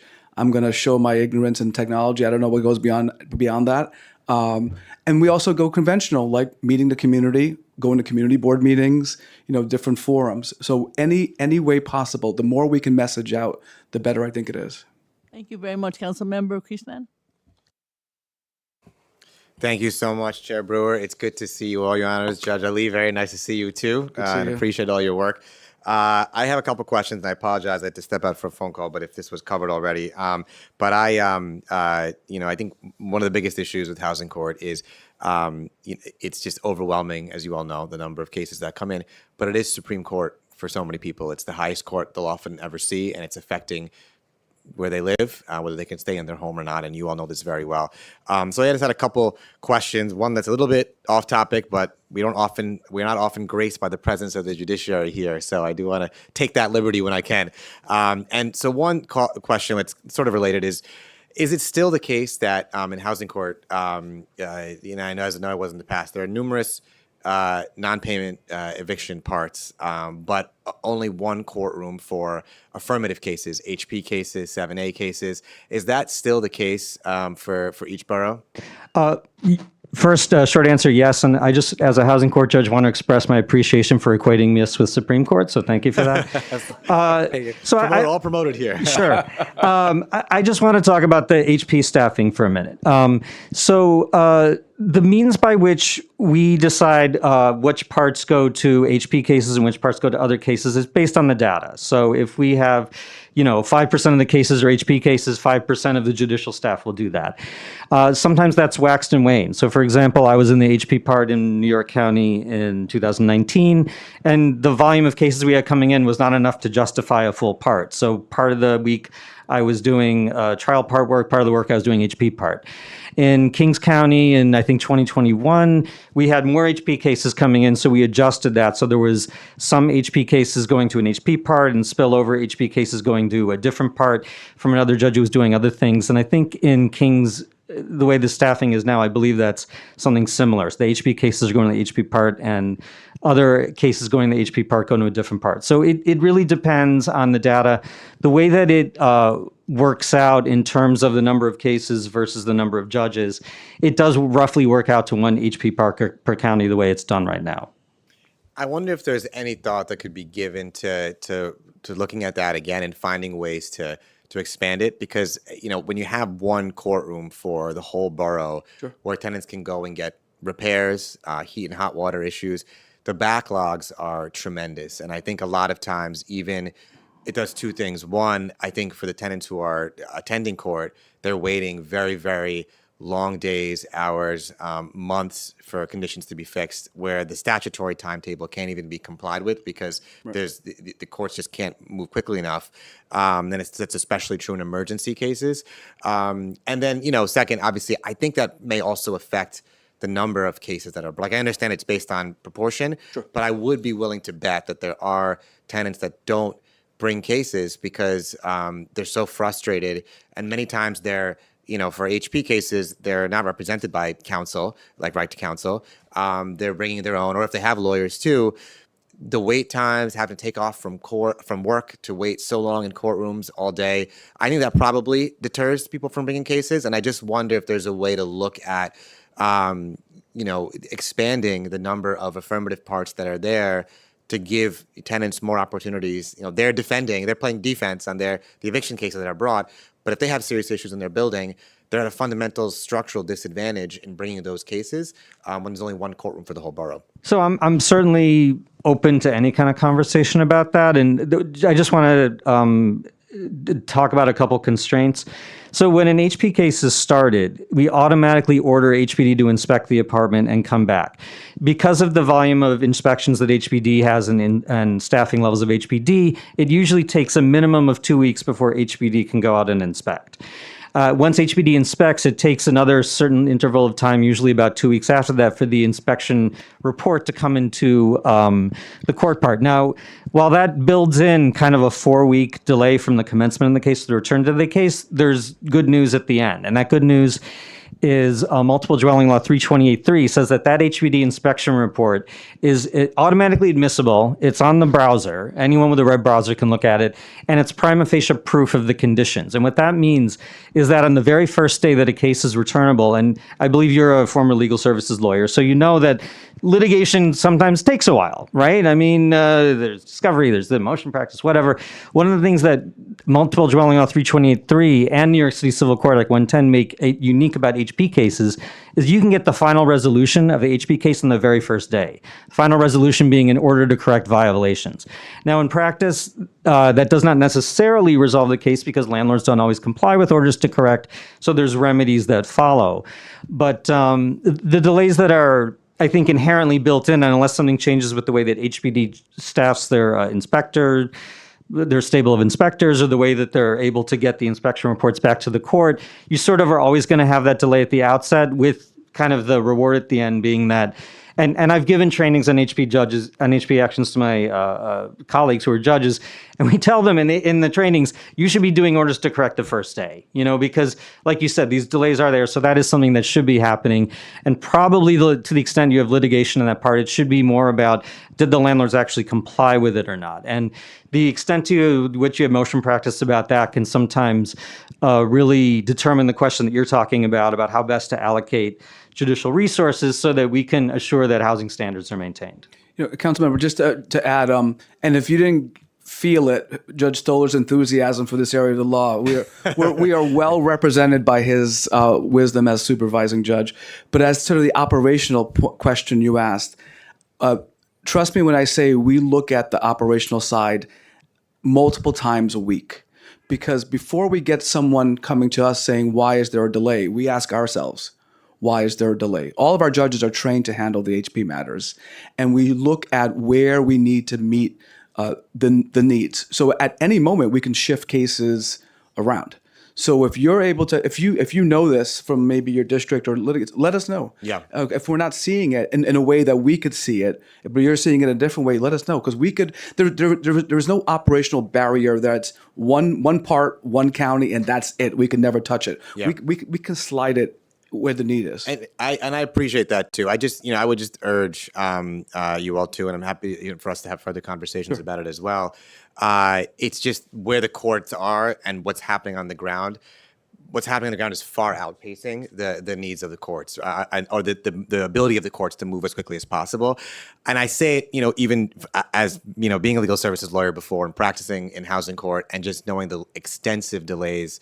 And the bigger problem now is we have so many cases in my own district too of vacate orders in buildings, fires, landlords destroying buildings, and so those emergency cases or where there are Class C violations where HPD needs to collect on those fines that they issue, the courts, unfortunately, because of the structural inequities, can move very slowly to enforce those things. And the end result is that tenants are living in horrific conditions. They're out of their homes, or if they're in their homes, they're in bad conditions. And I just want to urge us to, to do all we can in the courts to make sure that, we can make sure tenants' rights are protected as they should be under the law. Sure. And one thing I just want to add to that, because I agree with what you're saying, is that, and I'll illustrate what I'm saying with an anecdote, which is I had, it wasn't an HP case, it was an eviction case I had in front of me. And an issue came up with repairs, and there were HPD violations. So I said, well, I can just do an order to correct right now, New York City Civil Court Act 110. The landlord's attorney said, this isn't the HP part. And my response is, every part is the HP part. My point is that it doesn't have to, even if it's an eviction case, the court still has all the tools that the court has in the HP part to enforce housing standards in the Housing Maintenance Code. And that's a thing that comes up a lot, and we train our judges to do that as well. One last question I have, if the chair permits me to ask it too, is, I'm glad you actually mentioned that point, because that was where, I was going as well, is I do think sometimes the way the court's set up, it gets siloed. Non-pays and eviction parts here, one courtroom for affirmative cases here. But the truth is, a lot of these, cases are much more complex. A landlord shuts off, gas or heat and hot water. There are mice, mold, and roaches. The tenant shouldn't be paying the rent or the full rent in those situations, and they're entitled to reductions. But when these things get separated, sometimes the non-pay eviction part judges don't consider that piece of it, or it gets broken up. And the law itself, as you point out, the Civil Court Act requires the housing court to take a broad view, look at the building as a whole, all that's happening, and considering it together. But when you break up the courtrooms that way, 15 eviction parts, 1 HP part, the judges sometimes don't get the full picture of what's happening in the building, and how it's much more complex than this tenant just didn't pay rent. Well, they may have been entitled not to pay because of X, Y, and Z issue. And I just wonder, as you all look at the affirmative litigation piece, if there's a way and what you all are doing to, if you can think more in different ways about how we can more efficiently make sure that every eviction courtroom sees their mandate as what the law requires, which is take a full picture of the full building. You may have 20 eviction cases, but maybe it's all one tenant association that's going on rent strike together in that situation. We should take a bigger look at, a more comprehensive picture of the building and what's happening. On the ground, it feels like that doesn't happen as much. So, just curious to hear your thoughts on how we can get our judges to take that more expansive view. Sure. There's a couple things. First of all, New York City Civil Court Act 110D says that cases in the same building should be joined. And, I agree. I use motions on that part so, too. Yeah. And that is a thing that we train judges. Now, a judge may not necessarily, this is a high volume court, like I said, and we have to not just give every case the attention it deserves. We have to get through our day. And sometimes if someone doesn't bring something to a judge's attention, judge might not necessarily know this. And I think that even though these questions are not necessarily access to counsel focused, I think you are illustrating the benefits of access to counsel, because this is where a tenant having an attorney makes an enormous difference versus a tenant who doesn't have an attorney. Because a tenant with an attorney can make a motion to consolidate, can make a motion to join cases and so forth, and can work together. I know that, I don't know what office you worked at. I'm a former legal aid lawyer myself. We had, we worked with organizers, and there are buildings that get organized and get counsel. So I think the more that tenants are represented by counsel, the more that these issues you're talking about, this is one of the knockoff of benefits of access to counsel is it starts to resolve all these other issues that you're talking about.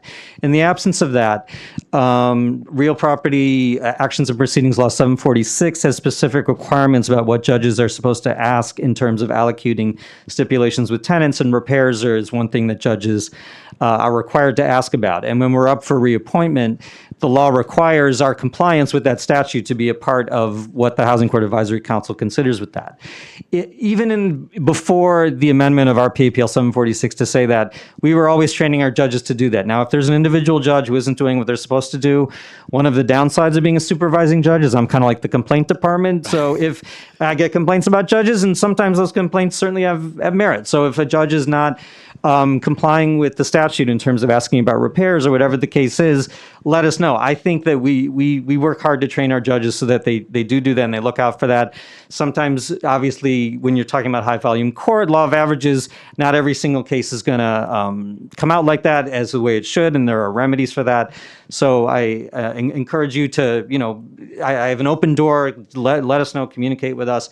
But in the meantime, we are affirmatively training our judges to do the very things that you're talking about. Well, thank you for your answers, and I appreciate it. And, I'm very happy to continue the conversation. I just, I think the main point, and I know you all are endeavoring hard with the limited resources you have too, is, as I started out saying, housing court really is Supreme Court for so many tenants, and it affects their homes and whether they can live in them and the conditions they live into. And so whatever we can do to come up with, and whatever the housing court system can do to come up with creative ways to make their cases more efficient, make sure the law is complied with, and their mandates are followed legally, I think would help us really address the gravity of the housing crisis as it continues to get worse and worse every day. So thank you, and happy to have more conversation. Appreciate you all being here. Thank you, Councilmember. Thank you very much. Thanks. Yeah, thank you very much. And for being here today, we are very honored. Thank you. Thank you. And we'll take you up on the tour. Thank you. Yeah, Thank you. we're glad to do that. Our next panel, Jesse Lang from the Manhattan Borough President's Office, Christopher Hellwig from Neighborhood Defender Service in Harlem, Rosalind Black from Legal Services, and Philip Duncan from NIMIC.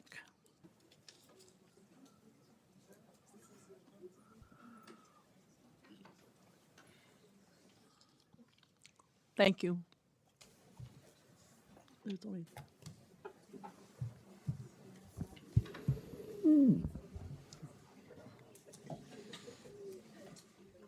Go ahead and start, whomever would like to. We'll try to get the other people. They might be in the overflow room. Here they come. Yeah. Go ahead. Well, thank you so much for taking the time to hear from us. My name is Christopher Hellwig. I'm the managing attorney for the Housing Defense Team at the Neighborhood Defender Service of Harlem. We're a small community-based office providing legal services in the Right to Counsel program. So as you've already heard, Right to Counsel works, right? 89% of tenants who have a lawyer don't get evicted. They are able to keep their homes. But as you've also heard, the program really is in trouble. So you're going to hear a lot more from my colleagues in a moment, but I want to focus on one particular ticking time bomb. Fundamentally, funding for Right to Counsel providers has not kept pace with the rising cost of providing that representation. Our 3-year contracts are structured so that our total funding is tied to our case rate, right? That amount that we receive for each case that we agree to take on. But the problem is that our costs are going up, but our case rates have stayed flat and will stay flat through the duration of this contract, and it's simply not sustainable. We're facing increased costs because the cases are longer and more complex now, and because of the growing cost of salaries and benefits. And the first problem is a great one. I mean, I'm really happy to have it, right? The HSTPA in 2019, the Good Cause Eviction Law in 2024, had meant that more tenants are able to stay in their homes, avoid displacement. That's fantastic. But it also means that a good, ethical, zealous lawyer is going to need to do more litigation in each one of those cases.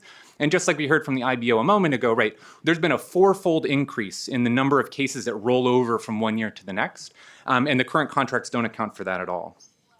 The second problem, and that we've already been discussing, right, is hiring and retention. The expansion of Right to Counsel vastly increased the number of tenant lawyers that we need. But the job is hard, right? Being an eviction defense lawyer, right, is tough. It's emotionally draining.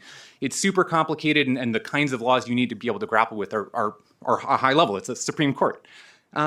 So burnout and attrition are just incredibly real problems that our offices are dealing with constantly, right? Being staffed up is an exciting thing, and we're like excited to tell each other, we're fully staffed this month, but it doesn't often last. So to hire and retain our incredible staff who do incredible work, we have to be able to offer them a competitive salary, and we have to be able to give them a regular raise, right, yearly. That's expected. Our CBAs require it. It's the only way that we can retain and keep our folks. And then, of course, they need benefits, and those benefits are getting more and more expensive every year, but our case rates are not increasing. So our costs are going up, our funding does not. And as Councilmember Krishnan was saying, right, case rates vary wildly across providers. So, right, some providers are getting a certain case rate. Other providers, especially the small, the new, the community-based providers, are getting a case rate that is well below the cost of actually representing our clients. So just to use my office as an example, right, we've been doing eviction defense since 2021. We've got 10 lawyers, 2 benefits specialists who are great at getting HRA to give our clients money, and 2 wonderful support staff. We've doing fantastic work. But the contract that we have right now, the case rate we have right now, funds only about half of their salaries and benefits. So that means that for every dollar my office gets through the Right to Counsel program, I've got to go find another dollar from another contract or a private donation or some other source in order to pay my people. And that's not sustainable. That's not sustainable in the short term, and it's really not sustainable in the long term.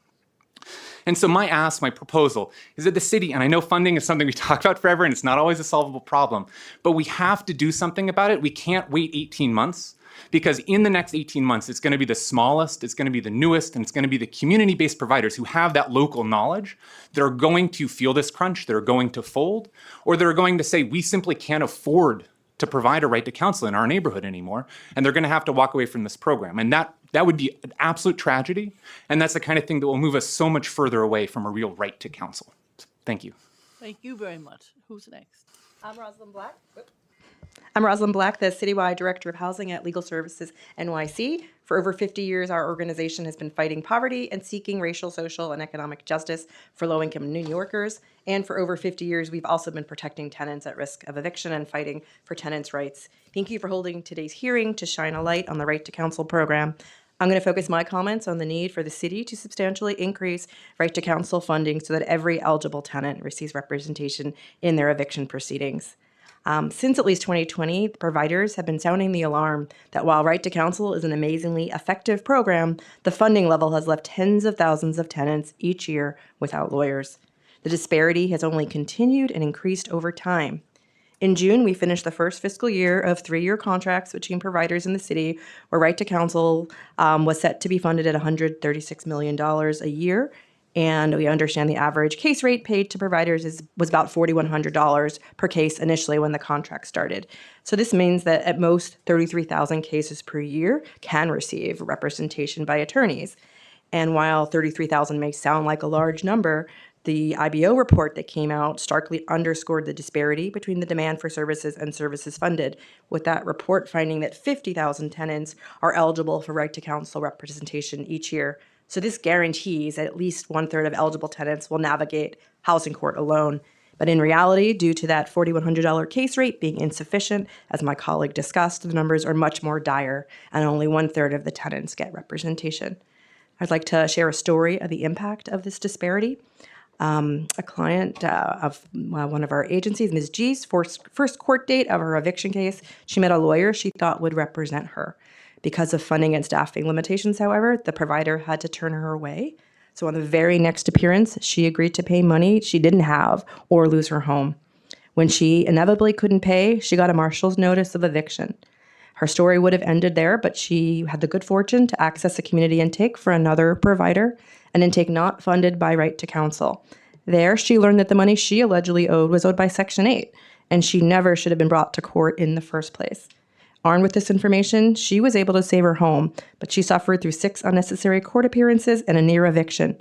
Throughout the ordeal, she kept remarking, I thought I had a right to counsel, right? The IBO report highlighted the failure of the funding to keep up with the increased demand. While eligibility increased 110% from 2022 through 2024, spending grew only 33%. With about 90,000 eviction filings so far this year and eviction rates at the highest level since the pandemic, the city is severely underfunding a program that is objectively successful in moral and economic terms. Every eviction prevented creates huge savings to the city by avoiding shelter costs and protects the most vulnerable New Yorkers. So we ask that the city immediately increase funding so that every eligible tenant gets representation. Thank you. Who would like to go next? Hello, I believe I'm next on the rotation. I'm Philip Duncan. I'm the Assistant Director for Housing at Northern Manhattan Improvement Corporation. We're a community-based organization based in Washington Heights. So I'm here to give a little bit of context about the discussion regarding case rates and rollover cases to talk about the complexity of eviction cases in New York City. And Chair Brewer, I appreciated your comments earlier that did recognize this complexity and how it really does impact really the bottom line and the extent of services we're able to provide. So eviction cases may last years and may require appearances in multiple forums. Cases implicate city, state, and federal and common law, multiple bodies of civil and court procedure, and administrative rules and regulations, each particular to many different types of housing. Each different type of housing or subsidy, of which there are many, has its own rules, its own body of case law and regulations, and the law applying to each frequently changes. Often the defenses present to preserve a tenant's housing require an extensive investigation and skillful litigation, the result of which can be establishing an affordable long-term tenancy where it did not previously exist. But the perverse incentive of the current contracts to focus on quick and easy cases effectively punishes providers for going above and beyond. Often the best case outcomes only come after years of litigation. Complex holdovers proceedings may last years. Cases involving succession to a rent-regulated tenancy often require lengthy periods of discovery, and even non-payment proceedings may involve complicated issues requiring motion practice, discovery, and trial practice. And here I'm going to brag a little bit. My organization is now only reaching the end of a non-payment proceeding that commenced in 2016, and it was assigned to me as a staff attorney in 2017. And the central issue of the litigation was a challenge to the regulatory status of the apartment. During the course of the proceeding, I made dozens of court appearances, made multiple pretrial motions, conducted a trial, submitted multiple post-trial memoranda, briefed and argued the landlord's appeal, and made multiple post-trial and post-appeal motions, including motions for sanctions and contempt. And the landlord was held in contempt twice. As a result of this work, the court dismissed the petition, found that the landlord had fraudulently deregulated the apartment, or awarded my client almost $200,000 in overcharge damages, and reduced her rent in half. Yet under right to counsel, the funding for a case like this is the exact same as a case where a provider settles the case on the first appearance. So despite these perverse incentives, RTC providers continue to provide this high-quality representation to our clients. We know that these sorts of outcomes are only possible with diligent, dedicated, and knowledgeable representation, which we are committed to provide. But I hope this does provide context when we're talking about case rates and rollover cases where we aren't able to actually count these cases beyond that first fiscal year. Thank you. Thank you very much. Go ahead. Thank you, Chair Brewer and Councilmember Krishnan for being here today and for holding this hearing. My name is Jessie Lang. I'm the Housing Policy Analyst in the Manhattan Borough President's Office, and I'm testifying today on behalf of Borough President Mark Levine. As I know you all know, Borough President Levine championed right to counsel legislation as a city council member and helped get the initial legislation passed in 2017, which remains this guy helped him a lot. Yeah, I know. Not a single person effort for sure. And when this law was first passed in 2017, it was the first time that a city in the United States created a right for low-income tenants to have access to a lawyer in housing court. Since then, and with the program's citywide expansion in 2021, Right to Counsel has helped ensure that thousands of New Yorkers facing unfair or unreasonable eviction cases had the legal representation they needed so that they could stay in their homes. Prior to Right to Counsel, only about 30% of tenants facing eviction had legal representation in housing court. In the years after its passage, representation rate for tenants rose to 71% by the end of 2021. And these tenants were not only receiving the representation they needed, the representation really was working. Just last year, in 2024, 89% of households that had an attorney in housing court were able to stay in their homes. I deeply appreciate the work of the staff at the Office of Civil Justice and the nonprofit legal service providers, who we are hearing from today, who have helped make this first-in-the-nation law a vital resource for struggling tenants. However, to ensure that Right to Counsel can serve all eligible tenants, the city must ensure that funding keeps up with the growing demand for these legal services. In the midst of our city's housing crisis, tenant representation is one of the most important tools we have to keep vulnerable tenants in their homes and protect against displacement. But the unfortunate reality that we've seen is that funding for this program has not grown to meet the need. Since the pandemic era eviction moratorium ended in January 2021, active eviction cases have essentially returned to their pre-pandemic baseline, and the number of cases eligible for right to counsel services has more than tripled. However, city funding has not grown proportionately, and between 2019 and 2024, funding increased only from $63 million to $144 million. Though fully funding and implementing this program would have required $350 million in additional funding in the fiscal year 2026 budget, there was only a $15.6 million increase from the prior year. I stood with the Right to Counsel Coalition in calling for fully funding this program in the fiscal year 2026 budget, and we share their concern about the consequences of the city failing to meet the need. The chronic lack of sufficient funding has put a tremendous strain on the nonprofit organizations that the city relies on to provide these legal services. At the same time, case lengths have increased and the number of cases that are resolved quickly has gone down. Between January 2023 and January 2024, only about half of cases were either disposed or had a first major decision within the first 6 months of the case. This compares to pre-pandemic norms of around 90%. Additionally, though legal service providers have very little control over how quickly cases move through housing court, in 2023, HRA stopped reimbursing providers for rollovers, which you've heard already a few times here. When Right to Counsel was first established, HRA allowed unlimited rollovers, but in 2018, they reduced the allowable rollovers to 10% of cases, then they increased it to 15%, and then despite providers testifying that this limit was too low and was requiring providers to give uncompensated representation, HRA eliminated the allowance entirely in 2023. As a result of insufficient funding, coupled with burdensome contract requirements, we have seen a troubling drop in representation in eviction proceedings from a high of 71% in fiscal year 2021 to only 42% of cases in 2024. Our office also did some recent analysis helped by Beta NYC, who I know you're very familiar with, and we've actually found that geographically across the city, there are many community districts who have even lower rates of representation, some as low as 14%. This has meant that providers have increasingly needed to resort to only brief advice rather than full representation, and some tenants are going without support entirely.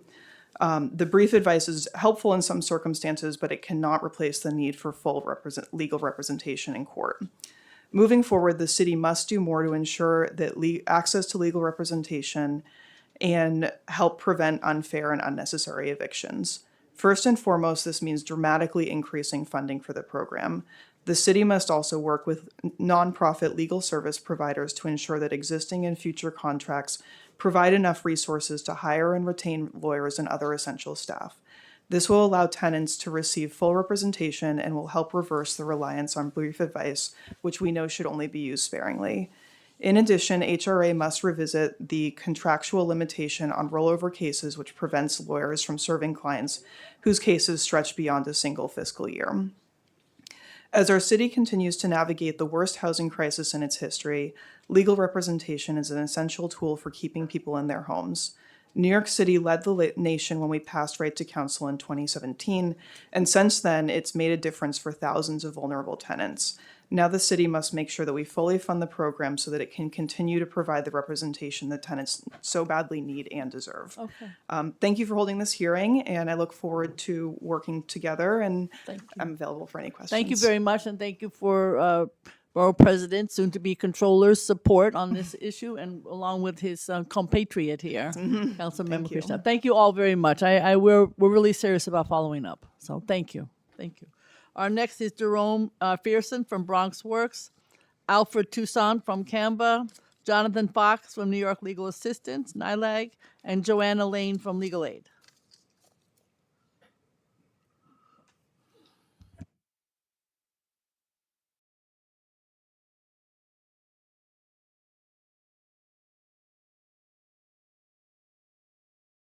Whomever would like to get started, go ahead.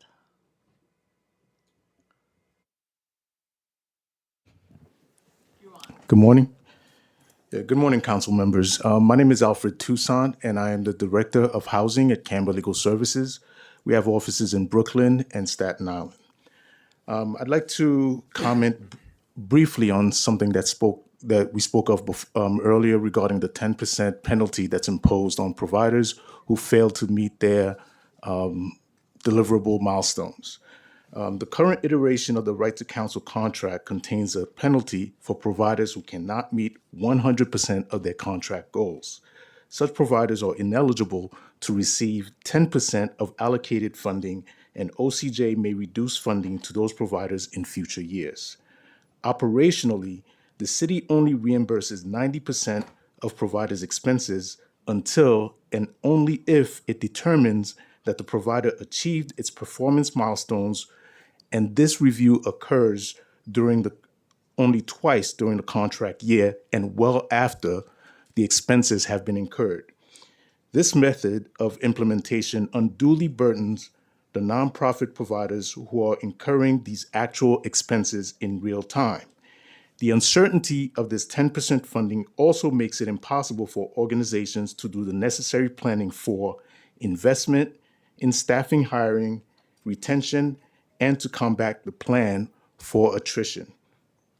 Receiving only 90% of the dollar as expenses are incurred, with the risk of never receiving reimbursement for the other 10%, also destabilizes the program and its agencies. This destabilizing practice is not in the best interest of the city, the providers, or New York City tenants. In the context of a deeply underfunded contract and an economy where staff hiring, retention are difficult, meeting 100% of contract goals is unrealistic unless providers can obtain and contribute vast additional resources to subsidize the work. Equally problematic, it jeopardizes the very nonprofit sector that the program relies upon to implement and maintain this critical program. Okay. Can you sum up? So the essentially recommendation from the providers is that the city must cease imposing the 10% penalty when providers fail to meet certain performance metrics and cease withholding reimbursement for 10% of actual expenses because it undermines the Right to Counsel program and harms provider agencies. Thank you for the opportunity. That's very helpful. Thank you so much. Go ahead. Good morning, Chair Brewer and Councilmember Krishnan. Thank you very much for holding this hearing. My name is Jonathan Fox. I am the Director of the Tenants' Rights Unit at the New York Legal Assistance Group, and we have contracts to provide right to counsel services in Brooklyn, Queens, and Manhattan. I'm talking about the importance of that OCA and the Office of Court Administration and the Office of Civil Justice must collaborate with providers to improve RTC intake systems at Housing Court. The promise of the right to counsel is that all eligible tenants will get an attorney. This promise remains unfulfilled as there have been serious implementation challenges in each and every borough, which thwart legal services providers from connecting with clients. Over the last 8 years of RTC and many decades prior, legal services providers have been helping vulnerable clients navigate the daunting and complex landscape that is housing court and housing law. As a result, we are well positioned to suggest and assist with implementing a program that best meets the needs of New York City tenants. While providers, OCJ, and the court had a recent productive collaborative meeting, and there is the promise of more meetings, a systematic approach to implementation in which legal services providers, the Office of Court Administration, and the Office of Civil Justice meet regularly to work through implementation challenges citywide and in each borough would dramatically improve the effectiveness and efficiency of the Right to Counsel program and enable more tenants to connect with lawyers for legal representation. A recent example from Queens illustrates the negative consequences that can occur when that can occur for tenants.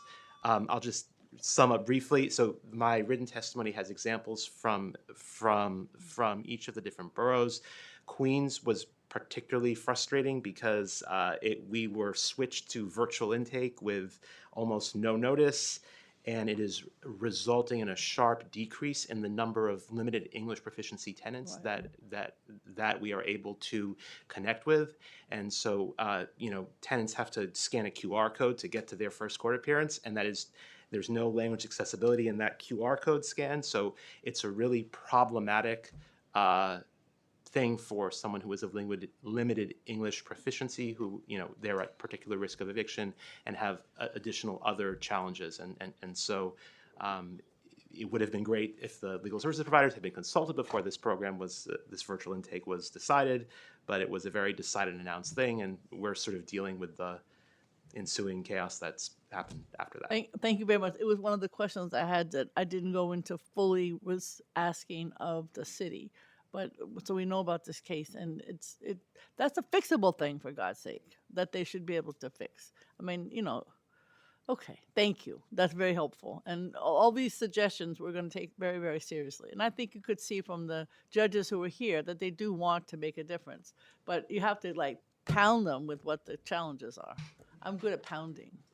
Go ahead. Thank you. Thank you. Good afternoon. My name is Joanna Lane, and I'm a supervising attorney in the Right to Counsel practice at the Legal Aid Society's Brooklyn office. Thank you so much for taking the time to hear from us today. As you mentioned at the outset of the hearing, Chair Brewer, the federal political climate makes right to counsel especially urgent in this time. As SNAP benefits are about to be cut, it is likely that tenants will have to face the choice between paying rent or feeding their families. Immigrant tenants are especially vulnerable and fear that even going to court could put them at risk. So we're in a grave political time, but at the same time, we want to emphasize that there are actually lots of reasons for optimism right here in New York City, and it comes down to the tenant movement. The Right to Counsel law passed in 2017 was part of a historic tenant movement that has been at its strongest levels, perhaps even in the history of the city.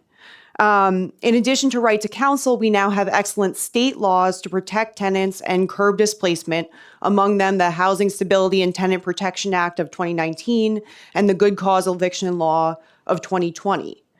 But every good law requires great lawyers to enforce it, and we know that landlords are working very hard to roll back these laws in the courts as well as in the legislature.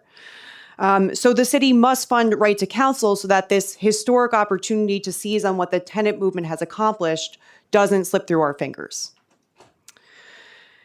It would be devastating if the city were to respond to the shortfall in RTC representation by asking legal services providers to do more with less. Overworked lawyers simply cannot give tenants the zealous representation that they deserve.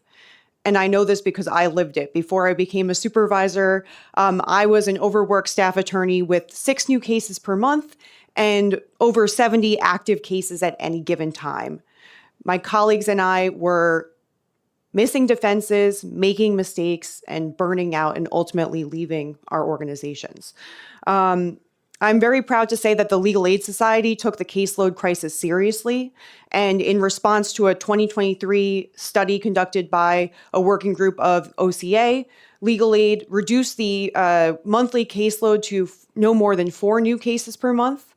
And this is far from perfect, but we're already seeing the benefits of reduced caseloads. And my colleagues who are the newest attorneys are able to bring excellent motions on their cases and litigate cases fully, getting great outcomes that were honestly inconceivable when I first began practicing. It really does work. And I really appreciate all the city is doing to pay attention to how to continue to implement it. However, many of New York City's RTC lawyers are still receiving 6 or more cases per month, which is completely unsustainable. And that's because of the inequity in case rates across legal services providers. Across the board, including at the Legal Aid Society, we still don't have adequate funding for social workers or paralegals. New York City's tenants deserve better, and I know that you agree. The city must fund a $7,500 case rate for all providers. We ask that the city fund rollover cases, and we ask that the city end the draconian 10% penalty for providers who fall short of anticipated performance. The providers also asked for regular meetings with OCA and OCJ to work through all the implementation challenges that we've discussed today. By fully funding the right to counsel, I'll wrap up, the city can rise to the occasion of this historic moment and achieve true justice for New York City's tenants. Thank you very much. Thank you. Thank you all very much. This is helpful to all of us to make the changes that are needed. Seriously. Thank you. Thank you.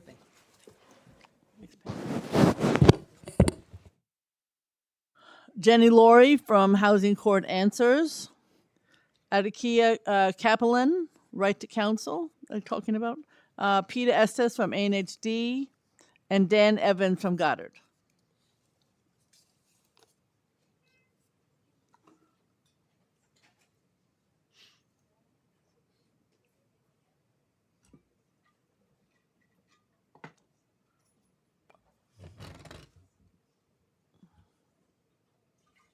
Go ahead and start. I don't know where the other folks are. They might be in the overflow room. Is that room, can they come in, the people from the overflow room? They have the live feed, so they're probably making their way over. Okay. All right.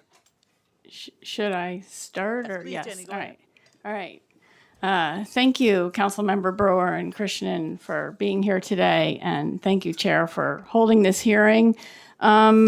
I'll submit written testimony with more details, but I just want to explain a little bit about what we see. Housing Court Answers is a nonprofit that provides assistance to unrepresented litigants over a hotline and through information tables in the housing courts. We don't provide legal representation. So we spend a lot of time helping people connect to right to counsel, basically helping them connect to legal services. So I just want to focus my testimony on that and to say that I feel sometimes when I'm talking, I think they've all left, to the Office of Civil Justice, that I'm being gaslighted. This is not the experience. The intake process that they describe is not the experience that we see for most unrepresented people, tenants going to housing court. Especially in the Bronx and Queens where it's virtual. A lot of tenants don't get the process. They don't connect. If they do connect, they don't understand what happened. It's not explained to them clearly what's going on. If they don't speak English, they get very limited information. And they're told in some vague way that someone will connect with them to do an intake, and a lot of times that doesn't happen. I mean, it's not possible that intake screening and connection to legal services is happening for everyone who's eligible. And at the same time, something like 30 or 40% of eligible tenants are getting legal representation. So I just want to emphasize that one point as sort of like the huge pain point that we see at Housing Court Answers. Thank you. Thank you very, very much. I've been joined by Councilmember Williams. She's from Queens. Good afternoon. Thank you, Chair Brewer, for holding this hearing and for the opportunity to testify today. My name is Dan Evans. I'm the program director and an attorney at the Goddard Riverside Law Project. The Law Project is a program under the Goddard Riverside Community Center, a settlement house working with over 20,000 New Yorkers a year from early childhood through older adulthood to strive towards a fair and just society where all people can make choices that lead to better lives for themselves and their families. As part of this work, nearly 30 years ago, Goddard Riverside and its partners were amongst the first in the community organizations to call for universal access to legal services in housing court. Today, the Law Project provides a range of services for New Yorkers throughout Manhattan, including through city contract funding like universal access to housing court, anti-harassment tenant protection or AHTP funding, and then discretionary funding from City Council. In fiscal year 24 alone, we served over 1,100 New Yorkers through legal advice, from legal advice all the way through full representation. Passed in 2017, the original RTC legislation required that the Office of Civil Justice establish and oversee a program to provide full legal representation to all tenants facing eviction whose income does not exceed 200% of the federal poverty line. However, in 2020, RTC expansion was greatly accelerated to provide full representation in emergency cases that were emerging during the COVID-19 pandemic. This acceleration outpaced funding. So additionally, right to counsel funding has not grown at pace with the eviction defense needs of the city, and the contract requirements do not offer flexibility to meet these goals while creating balance for the workloads that the lawyers face. For instance, in years past, right to counsel contracts used to allow the inclusion of rollover cases and brief legal advice as part of the performance targets. This helped us hit contract targets while also helping fully cover the range of services that we can provide for our clients. Being unable to bill for either types of these services can indirectly make providing public eviction defense legal services less sustainable financially long-term for social service providers. Brief legal advice is still time spent with a lawyer, and some cases can be more complex for a variety of reasons, and as a result may not reach a resolution within a fiscal year. We urge the city to allow rollover cases and brief legal advice to be counted as units of service towards right to counsel contracts.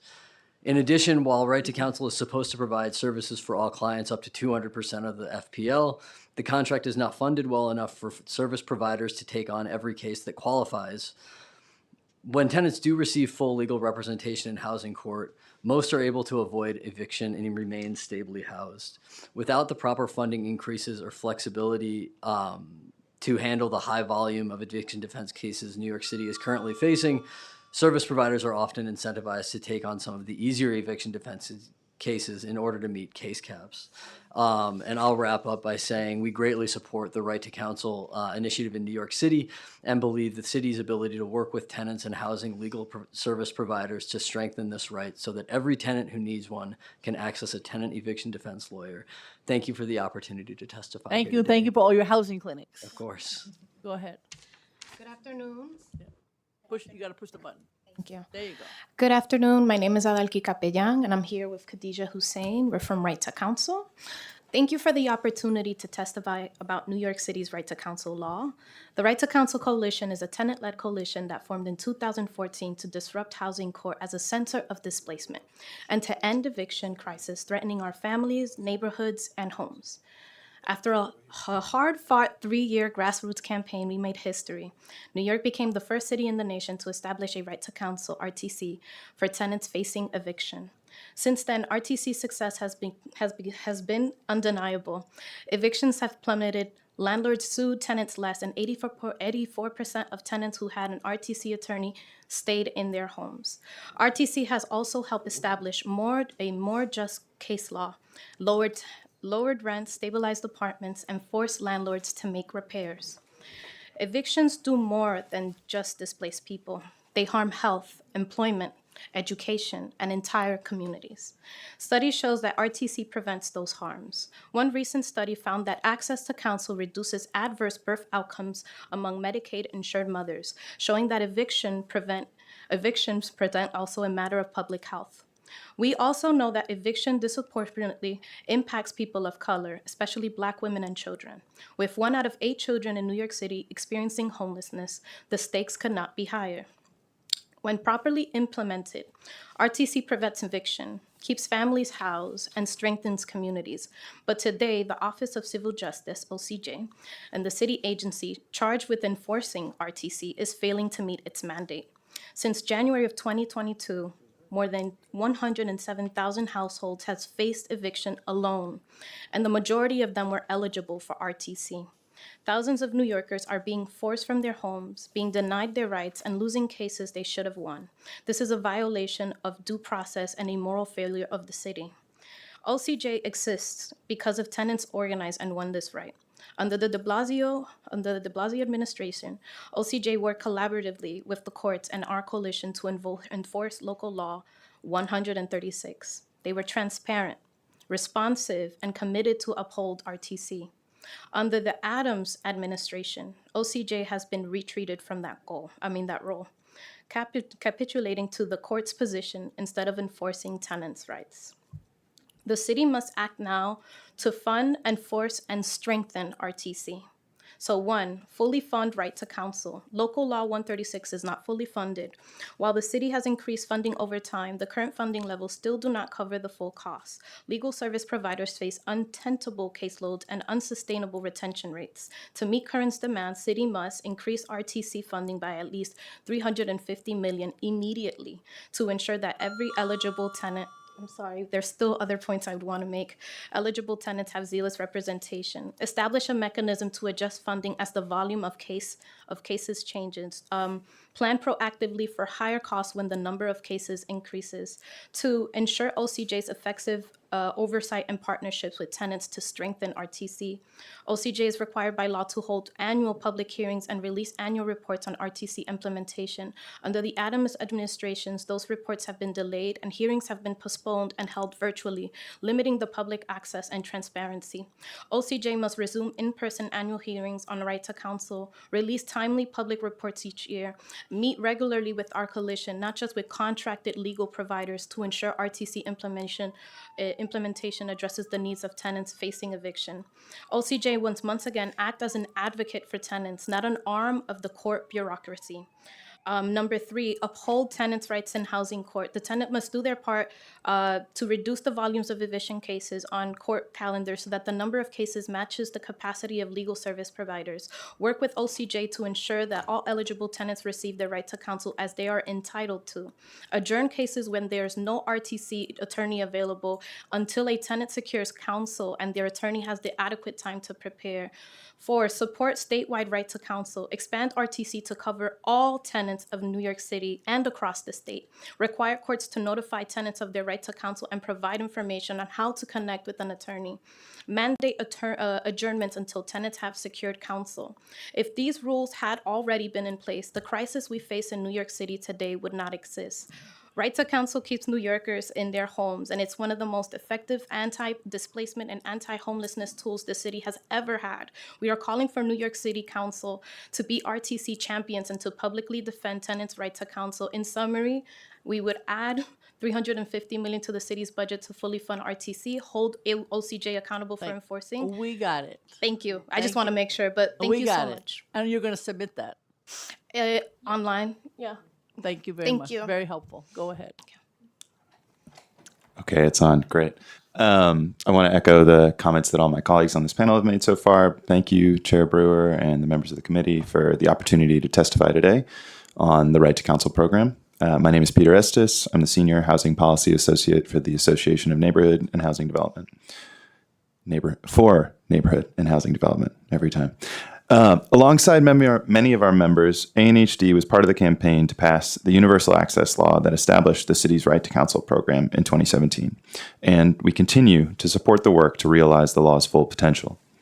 We're here today to testify in support of the Right to Counsel program and to call on the city to fully fund and support the program. In establishing a right to counsel for tenants facing eviction in 2017, New York City took a bold step forward to do what had to be done and spurred a national movement in the process. Though odds in eviction cases are stacked against tenants, right to counsel quickly proved itself to be an effective tool in leveling the playing field. Approximately 80% of represented tenants have been able to remain in their homes, and evictions remain below where they were prior to the creation of right to counsel. Evictions destabilize communities, disrupt schools, jeopardize tenants' physical and mental health, and lead to increased city spending on social services. So stemming the tide of evictions is a good thing not just for each tenant that remains housed, but for our city at large. For years now, though, the right to counsel has not been adequately funded, while housing court cases have moved too fast to ensure that all eligible tenants receive representation. We're at risk of forfeiting our progress entirely. Since the end of the eviction moratoria in January 2022, evictions have surged to pre-pandemic levels, yet over the same time period, only 40% of tenants have had legal representation. More than 100,000 households are facing eviction alone, and most of them are eligible for RTC. Though the law was slated to be fully implemented by 2022, RTC has never been adequately funded.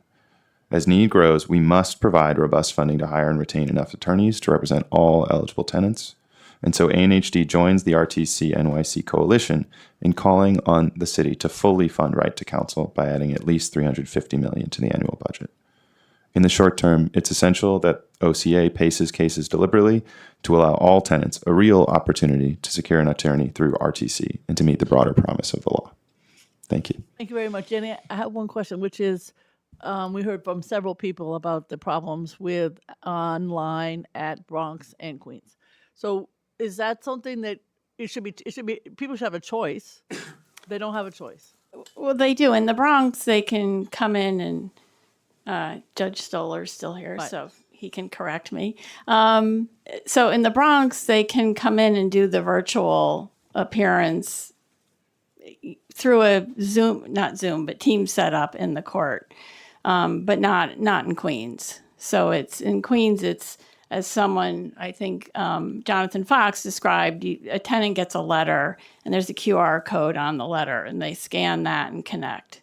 So there isn't a physical in-person intake in Queens. The other boroughs do, obviously. Fix it. Manhattan's done. Councilmember Phillips.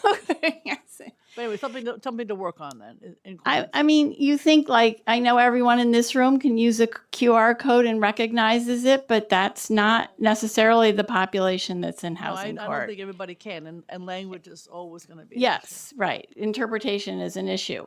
And the court is very good. I will acknowledge this. They're great at providing interpretation in the courtroom for the cases. But the folks in the hallways are not entitled to an interpreter and don't always have interpretation. So That's you very know, helpful. Yeah. Something to work on. Especially in Queens where you have lots. Yeah. That's helpful. Thank you all very much. And you're going to get us your testimony. All right. The next is Octavia Solano from CASA, Olivia Thayer, Beth Finkel from AARP, and Athenia Lafrove from Cooper Square.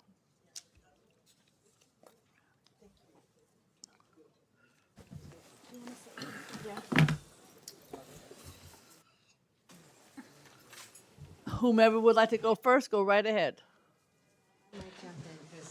I think I was the first one here this morning, if you don't mind. I was here at 9:30, so appreciate it. But if anybody else has, okay, good. All right, and I'm going to make mine really fast because you've had great panels of experts. So I'm Beth Finkel.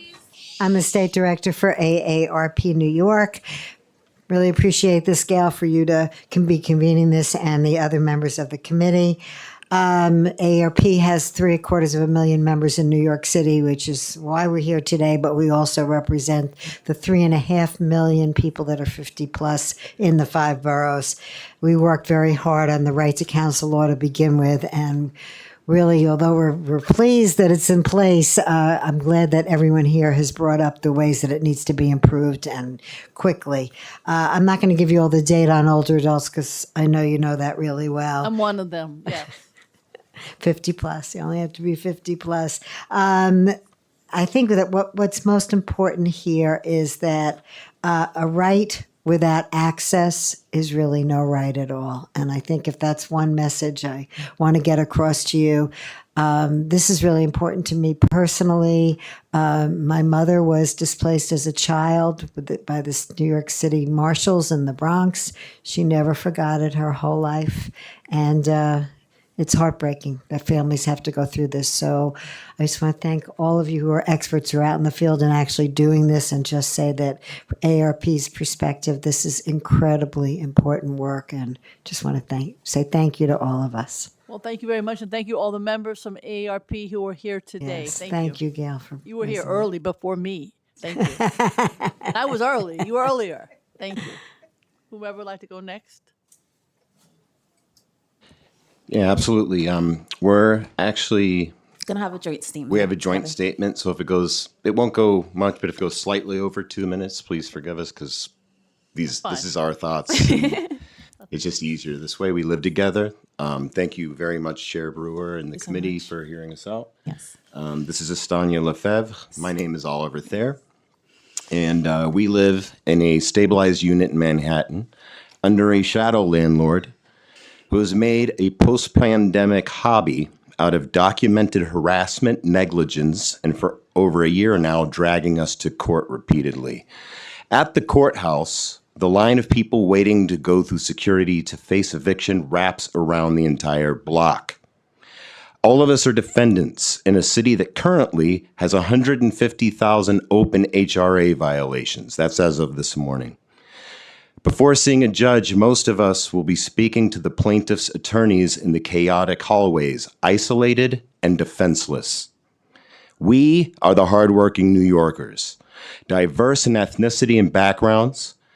We blow into our hands in the frozen morning air and wait, all facing the same threat. Most of us don't know how the justice system works, what the laws are, or what our rights are. We don't know what resources exist and what their purposes even could be. As a result, we are controlled by the fear of the very thing that is happening to us, subservient and cowering beneath a building our tax dollars pay for. Hours go by, and we're told by a jaded court clerk to run as fast as we can from the courtroom to an elevator. With a little luck, we'll catch the attention of one of the few attorneys present before they leave the building indefinitely at noon, sometimes later, sometimes earlier. Once upstairs, we ask an overworked, underpaid, exhausted lawyers to please explain the situation, to please help us, to help our families. But why would we be chosen over anyone else from that long, winding line outside? Don't call us, we'll call you. We overhear a conversation about a new taqueria truck on White Street. Rather than being honored by this city as is mandated by law to protect tenants' right to counsel is treated similarly to the homeless, stepped over and forgotten to get to shinier things. Stepped over and forgotten by a brutal court system grinding through tenants as quickly as possible on behalf of landlords. We're told there's a housing crisis, but one person's crisis is another's windfall.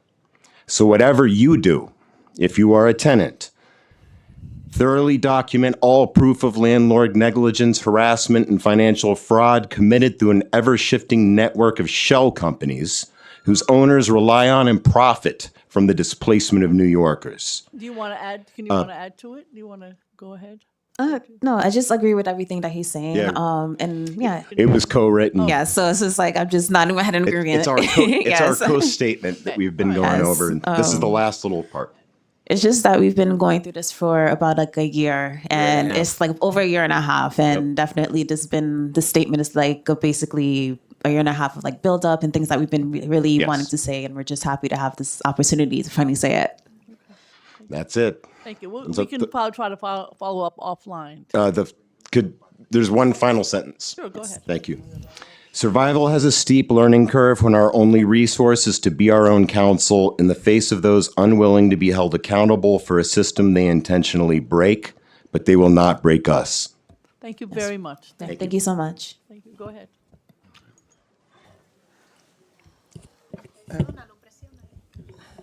Okay.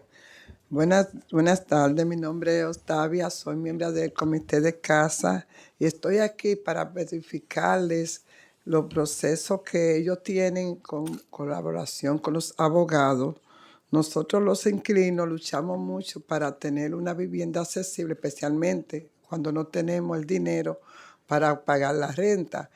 Una de las cosas que yo me impacto mucho, pues yo vivía aquí en Manhattan desde hace como 30 años, 40 años, y yo perdí mi apartamento, acababa de operar de cáncer, porque yo no tenía la amabilidad de conseguir un abogado accesible a mi presupuesto, y yo no tenía con qué pagarlo. Y cuando vine a la corte, que no era tanta la renta que debía, pues yo le firmé al abogado de Orlando y perdí mi apartamento. A los 3 días de verme operado de cáncer, y eso fue un drama muy grande porque, como ustedes saben, una operación de cáncer, la cual llevo 3 ya, y no fue fácil. Estoy viva porque Dios me tiene viva. Y luego... Okay. I mean, I know I've translated sometimes. It's very hard. So go ahead, sir. My name is Octavia Solano, and I'm here to talk about tenants' rights to counsel, and I am a member of CASA.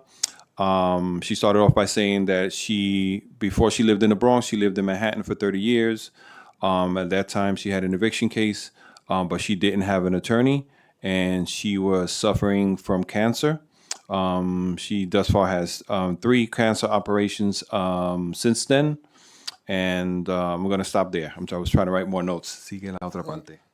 La razón es porque yo estoy aquí, porque después que yo me mudé en el Bronx, tuve problemas con mi renta y me llevaron a la corte y yo no sabía cómo acudir hasta que conseguí a Enrique, que es uno de los activistas de casa, y me dio la orientación de que ellos tienen abogados. Me sugirieron los derechos que yo tenía, lo que yo tenía que hacer para conseguir que los programas que estaban accesibles para el Estado me dieran la ayuda para yo pagar mi renta.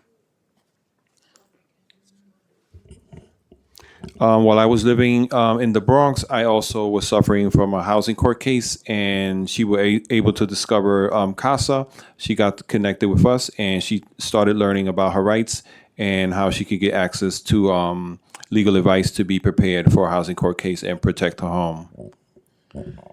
Y la razón por cual yo estoy luchando también, porque ya ahora estoy libre de que sí, me ayudaron con mi renta, pude tener asesoría. Hoy en día yo participo también para ayudar también a otras personas a que tengan la orientación de que hay un abogado accesible para ayudarlo. Y eso es una de las cosas que yo estoy llorando mucho, porque no quiero que quiten esa propuesta, porque no ha ayudado y no va a seguir. Ustedes saben que uno de los condados más pobres que es el Bronx. Gracias. Go ahead.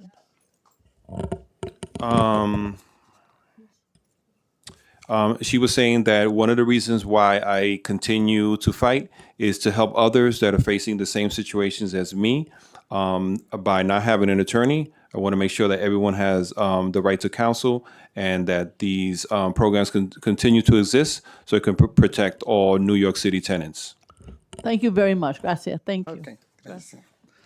Michael Diller, who is from UAW. Atusa Musafi, also from UAW. And Chandler Hart McGinley, also from UAW.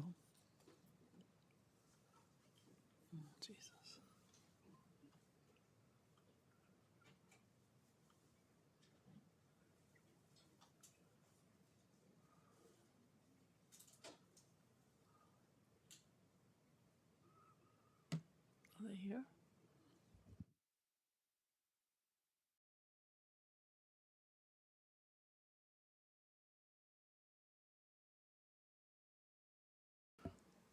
Thank you very much. Yay, UAW.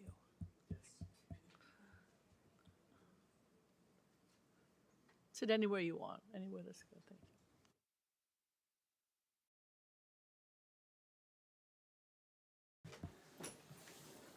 Whomever would like to go first, go ahead. Okay. Good morning. Thank you to the City Council Committee on Oversight and Investigations for the opportunity to provide testimony today and for your commitment to this program. My name is Chandler Hart McGonigal. I'm a staff attorney at the Legal Aid Society, and we're here today on behalf of our union, the Legal Aid Society Attorney United Chapter, which is a part of the Association for Legal Aid Attorneys, the UAW Local 2325. We're composed of 3,000 advocates and attorneys in the legal sector, fighting for housing, economic and disability, immigration justice, and more. And we're here today to express our support for the joint testimony of the Right to Counsel legal service providers and to provide feedback that's informed by our observations and experiences as the frontline advocates providing eviction defense services. The Right to Counsel program has been chronically underfunded since its initial expansion in 2019 to cover all eligible tenants in every borough, and legal services providers just don't have the capacity to take on even half of all eligible tenants' cases. Eviction rates are now on the rise, and it results in preventable and unnecessary evictions. We appreciate the efforts of HRA OCJ to improve data collection in order to target improvements to the program, and as union staff attorneys, our experience is reflected in the findings in the IBO and comptroller's reports that have come out in the past year. which are able to estimate that at least 40% of eligible tenants are not served by right to counsel.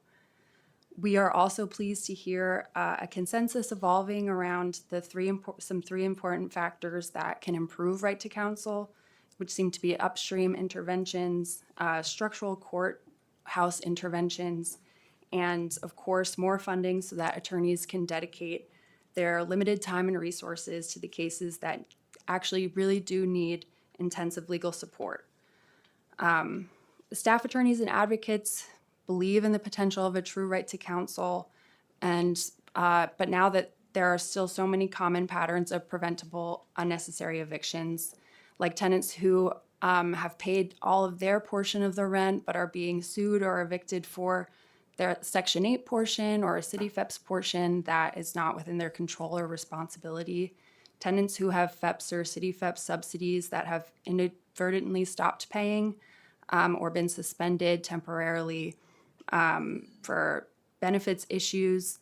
Some of these tenants have shares of $0 and are finding themselves in housing court to try to resolve their cases alone without the help of people who can help navigate the system with HRA.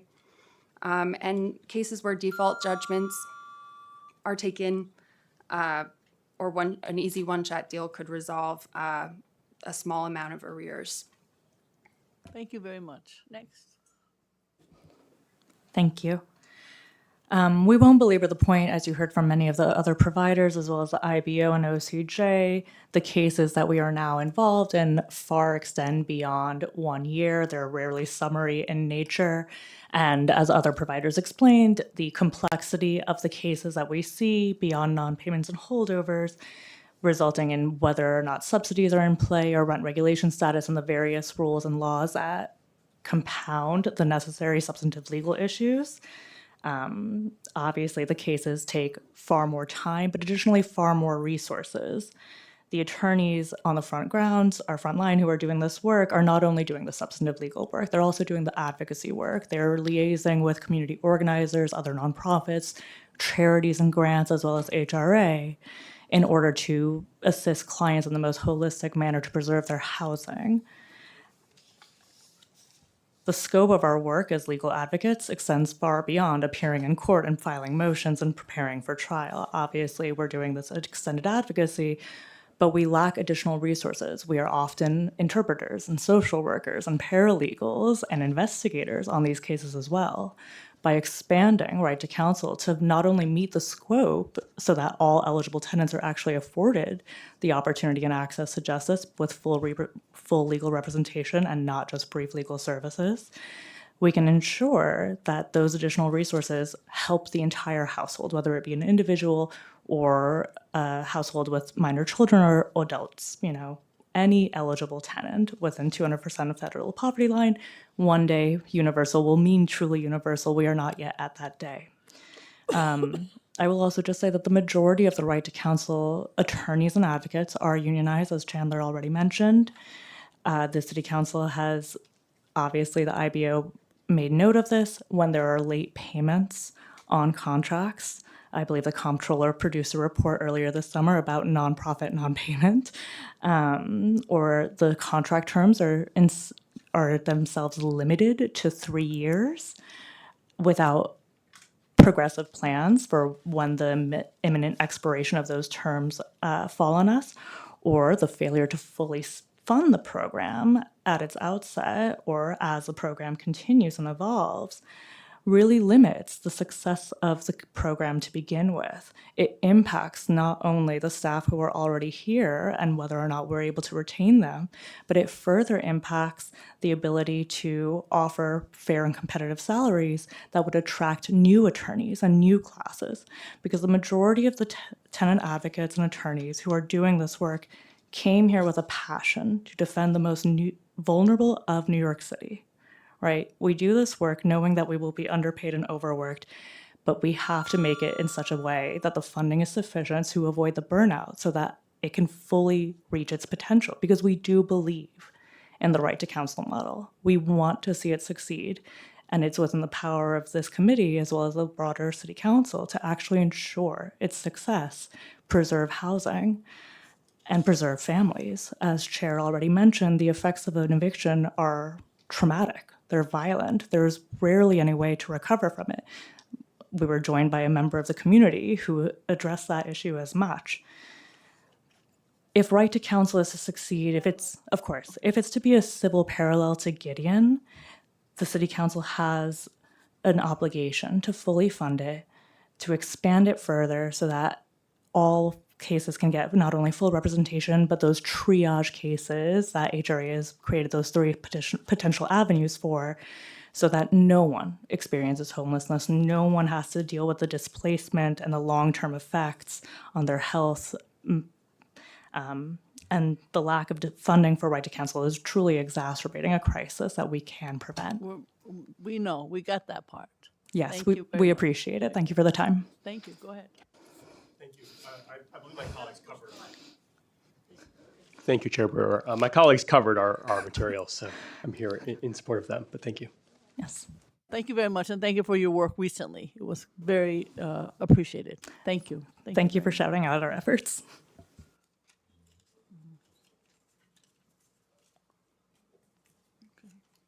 The next is Comfort Kumini from CASA, Stephanie Diaz from CASA, Marioto Diallo from CASA, Voca Guinness from CASA, and Laura Goran from CASA.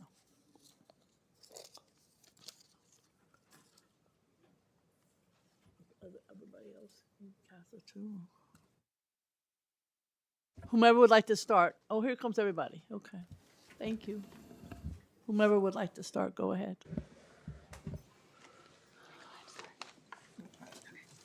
Thank you. Well, good afternoon, Chair Brewer and fellow New Yorkers. My name is Stephanie Diaz, and I'm here today not only as a resident of Bronx District 16, but as a mother, community advocate, and someone who is experiencing firsthand the fear and trauma that grips families when they face eviction court alone. Every day, tenants like myself walk into housing court terrified, unrepresented, and overwhelmed. Meanwhile, landlords arrive with attorneys ready to take advantage of the fact that tenants do not understand legalese or know their rights. This is injustice disguised as procedure. This is why right to counsel is not just policy, it is a lifeline. It is the difference between families sleeping in their homes or spending a night in a shelter. It's the difference between a child being able to finish school year in their neighborhood or being uprooted overnight. When people have the rights to legal representation, they have a chance to fight the corrupt tactics landlords are using to kick out tenants they no longer see as profitable. They understand their rights, they can negotiate fair terms, and most importantly, they can stay in their homes. The right to counsel has prevented thousands of unnecessary evictions. In the Bronx alone, during the fiscal year of 2024, tenants that were represented in the Bronx stayed in their home. It was 93% that stayed in their home and won their cases. It saves the city money, it strengthens neighborhoods, and it upholds the very values that New York stands for, which is justice, compassion, and community. But when this right is underfunded or weakened, we are telling low-income families that justice depends on the size of your wallet. So I'm asking you today, as a mother who wants to see her children grow up in a city that protects its people, to fully fund the right to counsel and advocate for statewide right to counsel to be passed and funded. Because behind every case number is a family, a story, a life worth fighting for. When we protect housing rights, we protect hope. And when we stand for right to counsel, we're saying loud and clear, justice belongs to everyone, not just the privileged. Thank you. Very much. Well said. Who's next? Hello, good morning, committee. Good morning. We thank you all for giving us the time and opportunity to come here this morning, to point our views. My name is Comfort Kumi. I'm part of CASA in the Bronx. I had an issue a year exactly ago. I was in court in November 2024. I am a tenant that first week I pay my rent. The my landlord secretary cashed my check, and they were demanding the money from me again. So we went to court. And I just want to say, thanks to Right to Counsel, I had to get somewhere, to solve the situation. I just want to say I thank you all, but what I'm saying is that on that day we went no lawyer. So how do the committee now do the right way to find some response and resources for the lawyers so we can get lawyers to go to the court? When we go to court, we have lawyers to support us as tenants, so we can win our cases, the right way. How is that funding going to go up? I would like to beg for you all to help for them to hire more lawyers. I went to the court by myself, and there were no lawyer for me, but I still said I will, talk for myself. So I'm begging the Council of New York to find a resource of hiring more lawyers so tenants can have lawyers and be out of the harassment of this landlord's department harassing us. On another second issue, I want the committee to find a way to tell landlords. 3 months ago, just 3 months now, I've been in my apartment for about 30 years. And, my lease always 2 years. My lease is not due until next year. At this point, the landlord, I think, sold the apartment to another landlord. Now, this landlord that came 3 months ago wants to break my lease. So I am, begging the committee to reinforce something in writing and handing it to the landlords that if somebody's lease, a tenant's lease, if it's not due yet, they cannot just come within 2 months or 3 months to say, I'm giving you a new lease to sign, and then they increase the rent again. Thank you all for listening to me. Thank you very much for your stories. Go ahead. There you go. Hello, my name is Norma Ginez. I'm a member of CASA, but I'm a member of many different communities. I care about my community. I am involved heavily in the educational part of it aspect. I advocate for other people. I do also for Writers Alliance. I do it with our CEJ, Parent and Action Committee. So I'm part of very many committees. I came here today regarding my housing. I came here to move from Long Island in 2006. And since then, I've been harassed by landlords, and I never, I think used to depend on the government or anything like that. I used to work in the hospital for 10 years prior. But again, I came here, I met CASA in 2015, and I was harassed by my landlord because, again, like an advocate that I am, and how I care about my community and my building, because of an inadequate heating. And they tried to harass me and bully me into telling me that I did not pay my rent when I literally had direct deposit receipts for my rent. So they harassed me, and that was a scare tactic that landlords use a lot for a lot of tenants. And I didn't figure that out until, I came here. Also, they continued to harass me.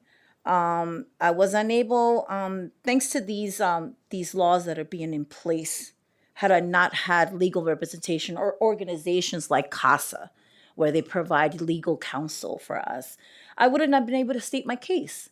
I didn't know that also they owed me tons of money. I had money backlogged for many years, and that they owed me. So I'm coming here now to you guys to beg you that you pass the local law and you continue to give us and give other people like me and working class or people that are under public assistance help, because we need it. Our landlords are have multiple violations, and they continue to get more buildings, and they harass and bully each of us. Like currently right now, our elevator's been broken, and now we're gonna go maybe like for 3 months without an elevator. We have a 10th floor facility. So now all of us, tenants have to, walk up the stairs. Thank God I live in the 2nd floor, but I feel bad for my other neighbors, and then meanwhile, our glasses are getting broken. We have constant criminal activity coming on all the time. It's not like an isolated incident. It's happening every 2 months, and it's really bad. So our management is not keeping us safe. The cameras are not working properly. There's been theft of our packages. So there's a lot of things that they're doing and they're violating. So I thank you again very much for listening to us. Thank you all. We are going to work on more funding and everything else that came up today. So, but your stories are impactful. Thank you. Thank you. Thank you. Thank you.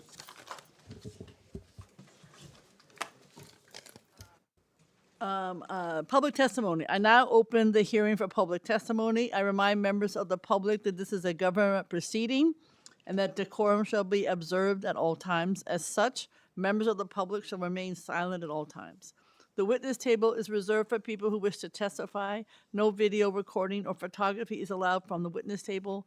Further, members of the public may not present audio or video recordings as testimony, but may submit transcripts of such recordings to the Sergeant at Arms for inclusion in the hearing record. If you wish to speak at today's hearing, please fill out an appearance card, if you haven't already, with the Sergeant at Arms and wait to be recognized. When recognized, you will have 2 minutes to speak on today's oversight hearing topic, right to counsel in housing court. If you have a written statement or additional written testimony you wish to submit for the record, please provide a copy of that testimony to the Sergeant at Arms. You may also email written testimony to testimony@counsel.nyc.gov within 72 hours of the close of this hearing. Audio and video recordings will not be accepted. And for in-person panelists, those who are in the room, please come up to the table once your name has been called. And now I will call the first in-person panel. Michelle and Blenmanville, led for humanity. And then Katerza Dover, Timothy Paulson, and Christopher Johnson.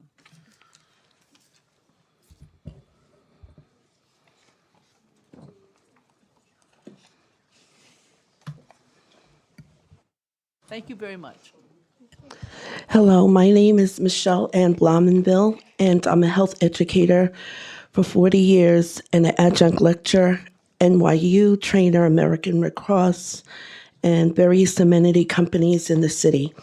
First, thank you for your servitude in these difficult times. I'm speaking on behalf of everyday people who are Havana syndrome or anomalous health incident victims, some knowingly and unknowingly, with the glaring awareness of the benefits afforded to our diplomat counterparts. We hold fast the notion that one day we too will be recognized and one day free from torture, pain, and invisibility, and the weaponization of technology.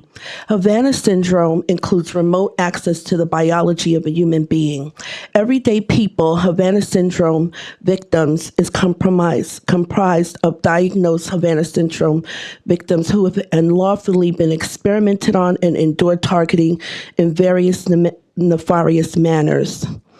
A lot of these building managers have FCC licenses to experiment on their tenants, and that needs to be stopped. These heinous crimes include, but are not limited to, organized stalking, smear campaigns, noise harassment, electronic assaults from directed energy weapons, non-consensual human experimentation, socially and technologically, with AI and other various technologies. They are put on a legal list unknowingly that are distributed to various agencies for them to be experimented on for vindictive reasons, technological research, and political vindictiveness. No one should have their brain accessed or their biometrics accessed. We are asking for laws like the one California Law SB 1223 and Colorado House Bill 241058 to protect our biological data. Can you wrap up? Can you Yes, wrap up? and for the building managers to have laws as well that they are not participating and getting paid to participate in these heinous crimes. Thank you very much. Next. Want to go, sir? Go ahead. Yeah, push the button. Yep, there you go. No, one more time. Push. There you go. Okay, there we go. My name is Tim Paulson. I live in the East Village. Thank you for your time today, Gail Brewer. And I'm speaking on the right to counsel. On a 90-degree morning on January 23, 2025, I woke to a hard knock on the door. A few minutes later, I found myself facing a city marshal who broke into my kitchen with a credit card and some WD-40 with no warrant. I said I was sick. He said he'd get an ambulance. 10 minutes later, there were a bunch of FDNY and NYPD backing up warrantless break-in guy. I was evicted. By mistake, possibly unlawfully. But what was I going to do? I needed a stay from a judge. I went to housing court only to find a handwritten sign saying there would be no free public lawyers for the days of my case. I wound up facing the judge and my rapacious landlord's attorney on my own. I had no way of knowing these guys had moved so fast, Blue Star, my landlord, that they grabbed the wrong template for my case. They said my rent-stabilized home of 37 years was not rent-regulated. The case could have been thrown out, but I'm not a lawyer. I didn't know. That hour in court was as ugly as the eviction. I later got back into my place and had my stuff restored to me, cats included, solely due to the sweat and genius of the Legal Aid Society, who also won my $38,000 two-year delayed one-shot deal. Pro bono lawyers who clock overtime. That's the Legal Aid Society. If equality under the law is the bedrock of democracy, the right to counsel is what it sits on. When the poor have to go it alone in court, there's no justice possible. Today, in our city, the right to counsel remains unfunded. I make this demand as a New Yorker. Fund the right to counsel. Thank you very much. I appreciate your testifying today. Go ahead. Good evening. My name is Katarzyna Dover. I represent Bronx. I am one of these people who do not qualify for the free assistance. I used to have a lawyer on my HPD case. Nonetheless, because proceedings take so long, I had to let this lawyer go because I would be on public assistance by now. So I am representing myself as a pro se in the case. I would like to offer some observation as someone who's representing themselves as a pro se in the HPD case. So in terms of funding for lawyers, I would like to offer some food for thought. And it goes like this. I noticed the court is very willing to impose the fines, the civic fines for non-compliance. But when it comes to executing these fines, court finds some technicality, and these fines are hardly ever actually executed. In my case, those fines are substantial. It's $82,000 plus additional $40,000, so $120,000. I think that would make one salary for one fine lawyer to represent 70 cases. And that's just one example. I would like to ask for investigation into how many fines are imposed versus how many fines are actually collected. because this is the source of the money that city could have for these programs, and I don't know if anyone is actually looking at it. Another issue that I find that would be very constructive in terms of cutting the long line that's forming every morning in front of the courthouse is as follows. Once the C-type violations or any violations are imposed, if the judge could order the opposing party to take responsibility to pay rent for the person that has to relocate to allow repairs to be executed. Because the only thing I noticed that works is fines and money. In my case, lawyers did not show up to court unless the fines were imposed. Repairs were not scheduled unless the fines were imposed. And now I am, as a pro se, put into position of fighting for the city so the fines would be imposed, because if they are not imposed, I cannot seek the relief in contempt proceedings. That's why I got roped into this whole thing. Otherwise, it's actually, I'm a shareholder, it's against me to have these fines imposed. But you do understand the point. So I would like to ask for these two things: the investigation, where the money goes, why it's not enforced, and the second one, to give the judge free hand that he can order, if the landlord is responsible, and start paying right away from his pocket for people's relocation. The repairs will be executed much faster, and that line would not be that long. Thank you very much. Go ahead, Mr. Johnson. Yeah. Hello, Chair Brewer. My name is Christopher Leon Johnson. I think that a little disclaimer. I think that you should have gave us the same amount of time you gave those nonprofits. I think it was unfair how you treated us, this panel, unlike you treat the nonprofits. I understand that the nonprofits own the city council, but if they get 3 minutes and 4 minutes, we should get the same amount of time to speak.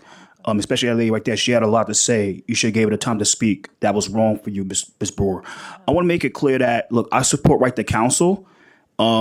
What needs to start happening, since you're the Oversight Investigation Chair, you need to ask legal aid, like what are they doing with the money that they're getting from the city council to do these cases. A lot of these nonprofits that was here, they already have right to counsel rights to do, like, to protect tenants, but they do the bare minimum to save their butts when it comes to getting funding from the city council. Like this union right here, they do the bare minimum. I know how this goes. I'm calling the city council to really have another hearing and start calling and have like a special hearing with all these nonprofits like Legal Aid Society and all these other nonprofits and ask them, like, we give you all this money. Like, what are you doing? What are you doing with the money to help out these tenants? Because what I'm hearing from a lot of people, especially Anthony Sabelli, he told me last night that what they do is they do the bare minimum for the tenants, and they just say, "Oh, we'll just stay in 2 months, and then we'll kick you out." And that's not right. You've given all these nonprofits all this money, and they're not doing the right thing. So I'm saying going forward that all these nonprofits need to be audited when it comes to this stuff. We can fund RTC all we want, 30 million, 50 million, 100 million, but if they're not doing the right thing, just taking that money and lining their pockets up while the tenants suffer, it does no justice. So, like I said, thank you so much and enjoy your day. Thank you. Thank you very much. Thank you very much, panel. I appreciate it. I'm glad you got back in your apartment, sir. We will now turn to virtual panelists. For virtual panelists, once your name is called, a member of our staff will unmute you, and the Sergeant at Arms will set the timer and give you the go-ahead to begin. Please wait for the Sergeant to announce that you may begin before delivering your testimony. I will call our first virtual panelist, Makbi Thiam.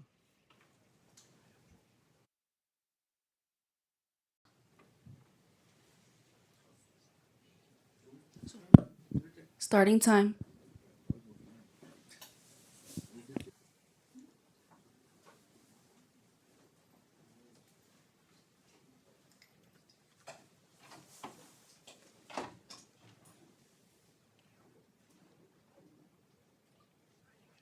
Hello. can hear you. Can you hear me? Yes, we can hear you. Okay, yeah, I was just making sure it was my turn to speak because I didn't hear it. My name is Bakacham. I'm the Housing and Health Community Organizer at the Center for Independence of the Disabled in New York. We advocate for people with disabilities in the 5 boroughs of New York City. I'm stepping in this hearing because of the importance of people with disabilities to stay together with their family and be represented when they have to face housing court or when they have to be in court with against the landlord.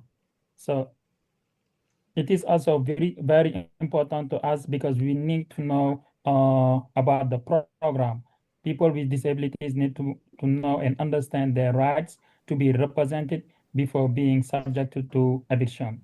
We also need we demand organizations that receive the right to counsel funding to expand the program and develop an outreach strategies that's very inclusive for people with disabilities. I'm also here to urge the city to provide more funding for this program and expand it. So everyone who is in housing court and who is entitled to have a legal representative or a lawyer will be able to have it without having difficulties. We also urge the city and the organizations who are receiving the funding to also provide different communications or ways of communication that's inclusive to people with disabilities, like sign language or braille or captioning in case they have meetings in this program or hearings. I will submit a written testimony, but I wanted to take a moment and thank Council Member Gail Brewer and for providing us the opportunity to testify. Thank you. Thank you very much. Thank you for making the time to testify. We've now heard from everyone who has signed up to testify. If we inadvertently missed anyone who would like to in person, please visit the sergeant's table and complete a witness slip. If we inadvertently miss anyone who would like to testify virtually, please use the raised hand function in Zoom, and a member of our staff will call on you in the order of hands raised. I will now read the names of those who registered to testify but have not yet filled out a witness slip. Jerome Fearson, Marilu Diallo, Laura Iwan, Osama Morona, Hope, Flatbush Tenant Association, Pilar De Jesus, Ilan Rabinovich, John Kelly, and Alex Stein. Seeing no one else, I would like to note again that written testimony, which will be reviewed in full by committee staff, may be submitted to the record up to 72 hours after the close of this hearing by emailing it to testimony@council.nyc.gov. I want to thank everyone who testified. I want to say very explicitly that we called on this hearing because we know a lot has to be done, and we are very serious about the suggestions that were made today. I think there was interest from the city and the court about following up, and we will do so. Thank you all very much. This hearing is concluded.